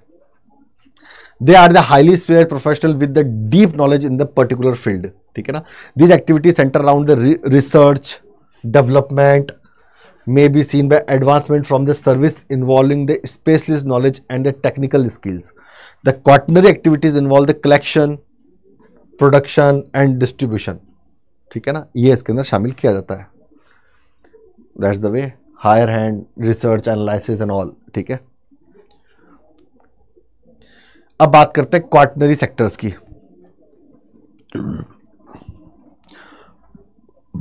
अब बात करते हैं किसी क्वाटनरी सेक्टर्स की। The quaternary sectors along with the tertiary sector, बात कर लिया। अब क्वाटनरी सेक्टर हमने पढ़ लिया क्या होता है क्वाटनरी सेक्टर। अब असल में क्या कुछ होता है इसके अंदर, थोड़ा और खुल करके हम इस पर बात कर लेते हैं। The quaternary sector along with the tertiary sector has replace all primary and secondary employment as the basic of economic growth. Over the half of the all workers in the development economy in the knowledge sector. These are been the very high growth in demand for the consumption and information based services, IT based खास करके KPOs and BPOs. The tax consultants, software developers and statisticians वो इसके अंदर आते हैं quaternary sector के अंदर। The person working in the office, building, elementary schools, universities, classroom, hospital and doctors, ठीक है ना। Offices, theatres, accounting and brokerage firms belong to this category of the services, ठीक है। Like some of the tertiary activity, quaternary activity can also be outsource. They are not tied to resources, are affected by the environment और necessary localised by the market. एक company बाहर America की है लेकिन उसने अपने अधिकारी हायर कर रखे हैं कहाँ पे, गुड़गांव में। लोकलाइज्ड मार्केट की जरूरत नहीं है, आप घर पे बैठ के भी काम कर सकते हो इन कंपनीज में, ठीक है ना। ओके, कोई एनालिसिस बनाना है किसी का, आपको गरीबी और अमीरी का एनालिसिस बनाना है, या किसी पर्टिकुलर एरिया में कौन सा फर्टिलाइजर काम करेगा इसका एनालिसिस करना है, तो आप क्वाटनरी सर्विसेज में आप एनालिसिस करके रिसर्च करके और रिपोर्ट दे दोगे, और ये रिपोर्ट आपको भेजनी है लंदन। और ये खेत जो था, ये खेत था मिडिल ईस्ट के अंदर, ठीक है। तो कहीं से बैठ के काम कर सकते हो, किसी भी देश के लिए काम कर सकते हो और किसी भी कंपनी के लिए। अब बात करते हैं क्वाटनरी सर्विसेज की। क्वाटनरी एक्टिविटीज जो है वो और हाई हैंड है, इसमें पॉलिसी मेकर्स होते हैं। क्या होते हैं? पॉलिसी मेकर्स, डिसीजन मेकर्स होते हैं, PMO, high class of bureaucracy, cabinet secretary, principal secretary इस टाइप के लोग होते हैं, ठीक है ना। वो होते हैं इसके अंदर आईएएस, ठीक है ना, पीएम, ठीक है ना, प्रेसिडेंट्स, जो पॉलिसी मेकर्स होते हैं, ठीक है। The quaternary activities are the services that focus on the creation, the rearrangement and the interpretation of the new and exiting ideas. The ideas देते हैं, नई पॉलिसीज बनाते हैं, ठीक है ना, एवोल्यूशन करते हैं नई technology. The people engage in the sector at the highest level of the decision making policy, है ना, डिसीजन मेकिंग और policy making. The people engage in the quaternary activities are referred as a gold collar professionals. तो white red collar professional कहा गया private sector, primary sector के लोगों को, blue collar कहा गया सेकेंडरी सेक्टर के लोगों को, व्हाइट कॉलर कहा गया आपके ट्रेजरी सेक्टर के लोगों को, और क्वाटनरी सेक्टर के लोगों को आप क्या कहा गया, गोल्ड कॉलर। ये 3-4 घंटे काम करते हैं, 5-6 घंटे, और बहुत बड़ा पैसा मिलता है इनको, ठीक है ना। ये बहुत एक्सपर्ट्स होते हैं ये। They are the consider as a sub division of the tertiary sector representing the special and the highly paid skills of the senior business executives, government officials like a cabinet secretary, principal secretary and all, IS, research scientist, financial and legal consultant, Kapil Sibbal, high class supreme court lawyers जो होते हैं, justice वगैरह। The through they very less in the numbers but they are the highly important for the advance economic, है ना। बहुत कम होता है संख्या में लेकिन बहुत इंपॉर्टेंट होते हैं इकोनॉमी के लिए, ठीक है ना, बहुत इंपॉर्टेंट होता है। हाँ चले भाई, ओके। अब trade in the quaternary activities, outsourcing, KPO और बीपीओ, नॉलेज प्रोसेसिंग आउटसोर्सिंग और बिजनेस प्रोसेसिंग आउटसोर्सिंग, ये 2 काम होते हैं, ये भी क्वाटनरी सेक्टर के अंदर आते हैं। इसमें आउटसोर्सिंग कहते हैं। एक कंपनी अमेरिका की, लेकिन उसने अपना केपीओ और बीपीओ जो है वो गुड़गांव में खोल रखा है। कहाँ खोल रखा है? गुड़गांव में खोल रखा है। केपीओ एंड बीपीओ जो है गुड़गांव में खोल रखा है। एक अमेरिका की प्रॉब्लम को गुड़गांव में बैठ के सॉल्व कर रहा है एज ए टेलीफोन और कंप्यूटर से, ठीक है ना, ओके। आउटसोर्सिंग का मतलब क्या है कि अमेरिका के अंदर बहुत महंगा पड़ता है काम करना, तो वो अपना काम गुड़गांव से करवा लेगा, वहाँ उसने सेंटर बना दिया। वहाँ जो काम $20,000 में हो रहा है वही काम यहाँ पर $20,000 में हो जाएगा। दोनों में बहुत फर्क हो गया ना, ठीक है। तो आउटसोर्सिंग मतलब काम को आउटसोर्स कर देना। कंपनी अमेरिका की है और काम चल रहा है इंडिया में, आउटसोर्स कर दिया उसने अपना काम, ठीक है ना, बाहर के देशों को दे दिया, बाहर के लोगों को दे दिया। आउटसोर्सिंग में given to work to an the outside agency to improve the efficiency and reduce the cost. Improve the efficiency and reduce the cost, सबसे इंपॉर्टेंट बात है ना, काम की प्रोडक्शन को बढ़ाना है और कॉस्ट को कम करना है, इसलिए हम आउटसोर्स करते हैं सर्विसेज, ठीक है ना, okay. Outsourcing involve the transferring work overseas location, it is the describe by the term of offshoring, बाहर से काम करवाना, है ना, offshoring. The business activities that the outside they include the information, IT hubs होते हैं बहुत बड़े बड़े, साइबर हब्स कहते हैं, human resources, customer supports, call centres and all. It is resulted the opening of the large number of the call centres in India, China, eastern Europe, Israel, Philippines and Costa Rica. क्यों खुले हैं ये? क्योंकि सस्ता पड़ रहा है।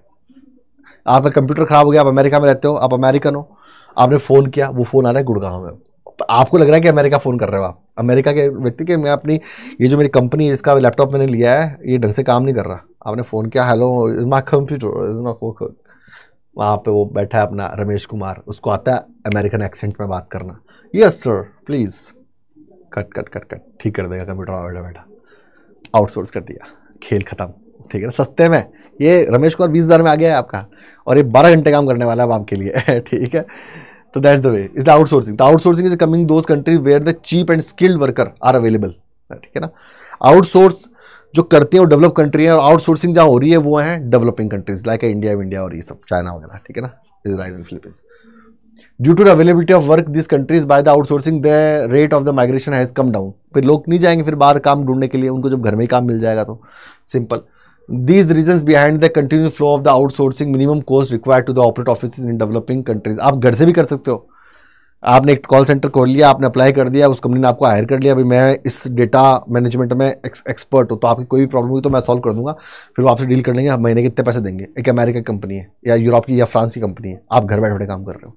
ऐसे लोगों को मैं जानता हूँ जो 10 लोग या 5 लोगों की टीम लेकर घर से काम करता है, और कोई फ्रांस की कंपनी उसके लिए काम करता है, पैसा कमा रहे हैं बढ़िया घर में बैठ करके, ठीक है ना, ओके ठीक है। The company based in the Hyderabad और the Manila could work for the project for the MNC based in USA. अब कंपनी बेस्ड इन हैदराबाद और मनीला के अंदर बेस्ड है कंपनी, है ना, एमएनसी है, और यूएसए और जापान के लिए project and MNC based in the USA और जापान। यूएस और जापान के एमएनसी के लिए हैदराबाद और मनीला में काम, मनीला फिलीपींस में, हैदराबाद इंडिया में, अपने तेलंगाना की राजधानी है। Apart from this, overhead costs are also lower in this country, which makes the operation is more profitable. Knowledge processing outsourcing (KPO). It is different from the BPO, business processing outsourcing, because in the involve the highly skilled professional.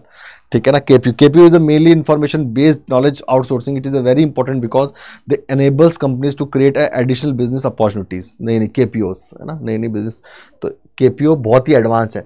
For example research and development, R&D activities, e learning, business research, intellectual property, IP research, legal profession and the banking sectors, ये सब KPOs हैं।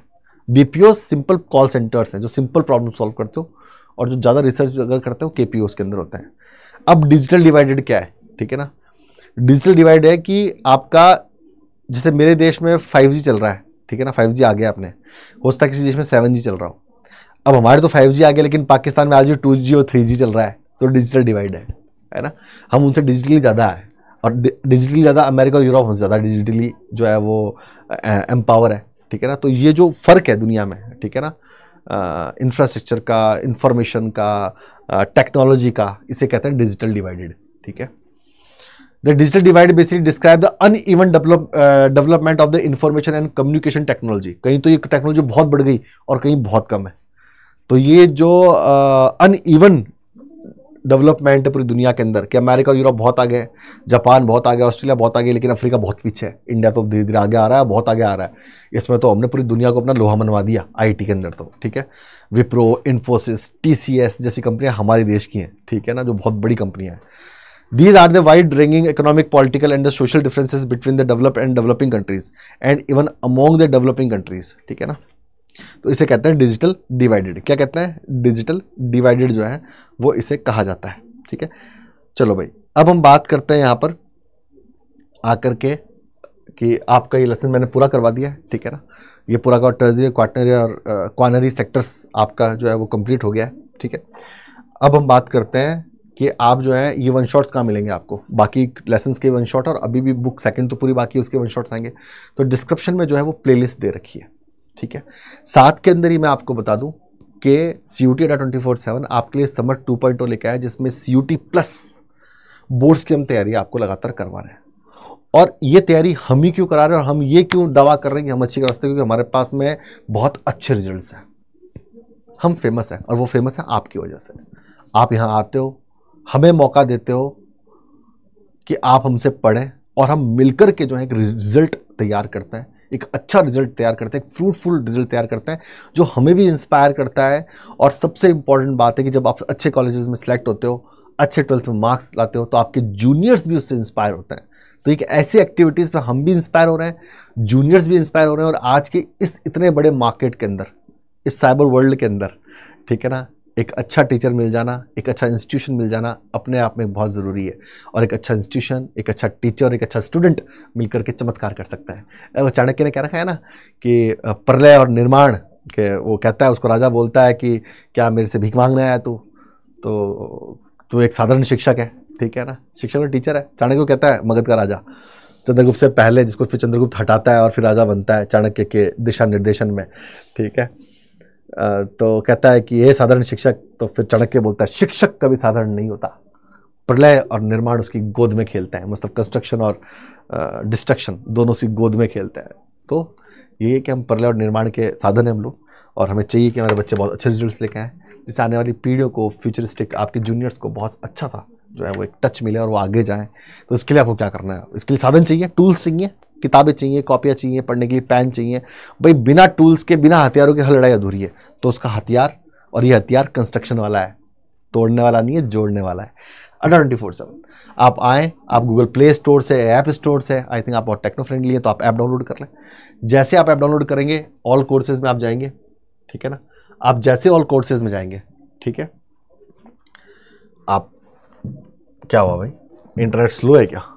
अभी तो हमने communication में हमें बताया कितना फास्ट चल रहे हैं हम लोग, ठीक है। तो ऑल कोर्सेज में आप जाएंगे, ऑल कोर्स जाके आपको यूजी पीजी चूज़ कर लेना, फिर CUT यूजी चूज़ कर लेना, फिर आर्ट्स यानी ह्यूमैनिटीज चेक कर लेना, फिर समर 2.0 बैच आर्ट्स डोमेन। इसमें खासियत क्या है, इसके आपको GT पूरी मिल रही है, क्वांट, रीजनिंग और GK, साथ में आपको लैंग्वेज मिल रही है, GT प्लस लैंग्वेज कंप्लीट आपको मिल रही है। साथ ही के अंदर आपको 4 डोमेन मिल रहे हैं इसमें, पॉलिटिकल साइंस, हिस्ट्री, इकोनॉमी और जोग्राफी।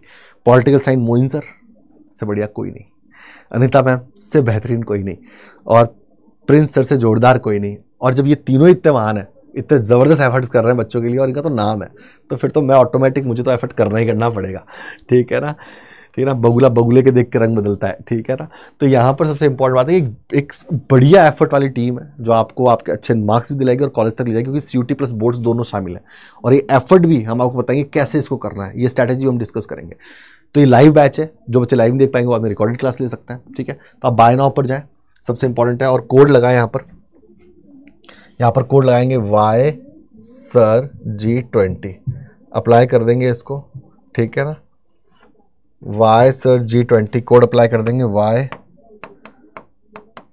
YSIR-G20, ये कोड आप अप्लाई कर देंगे।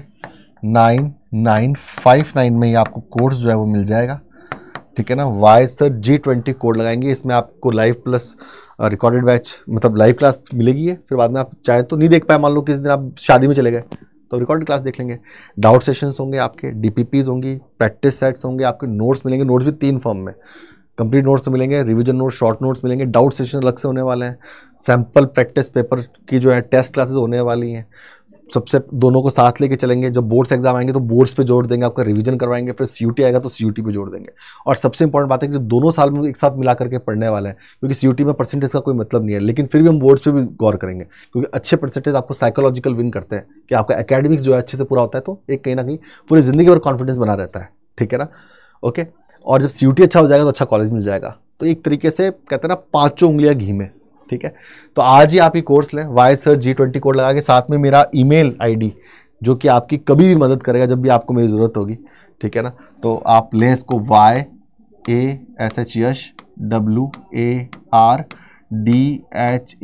yashwardhan.SING@adda247.com, ये मेरा पर्सनल ईमेल ID है।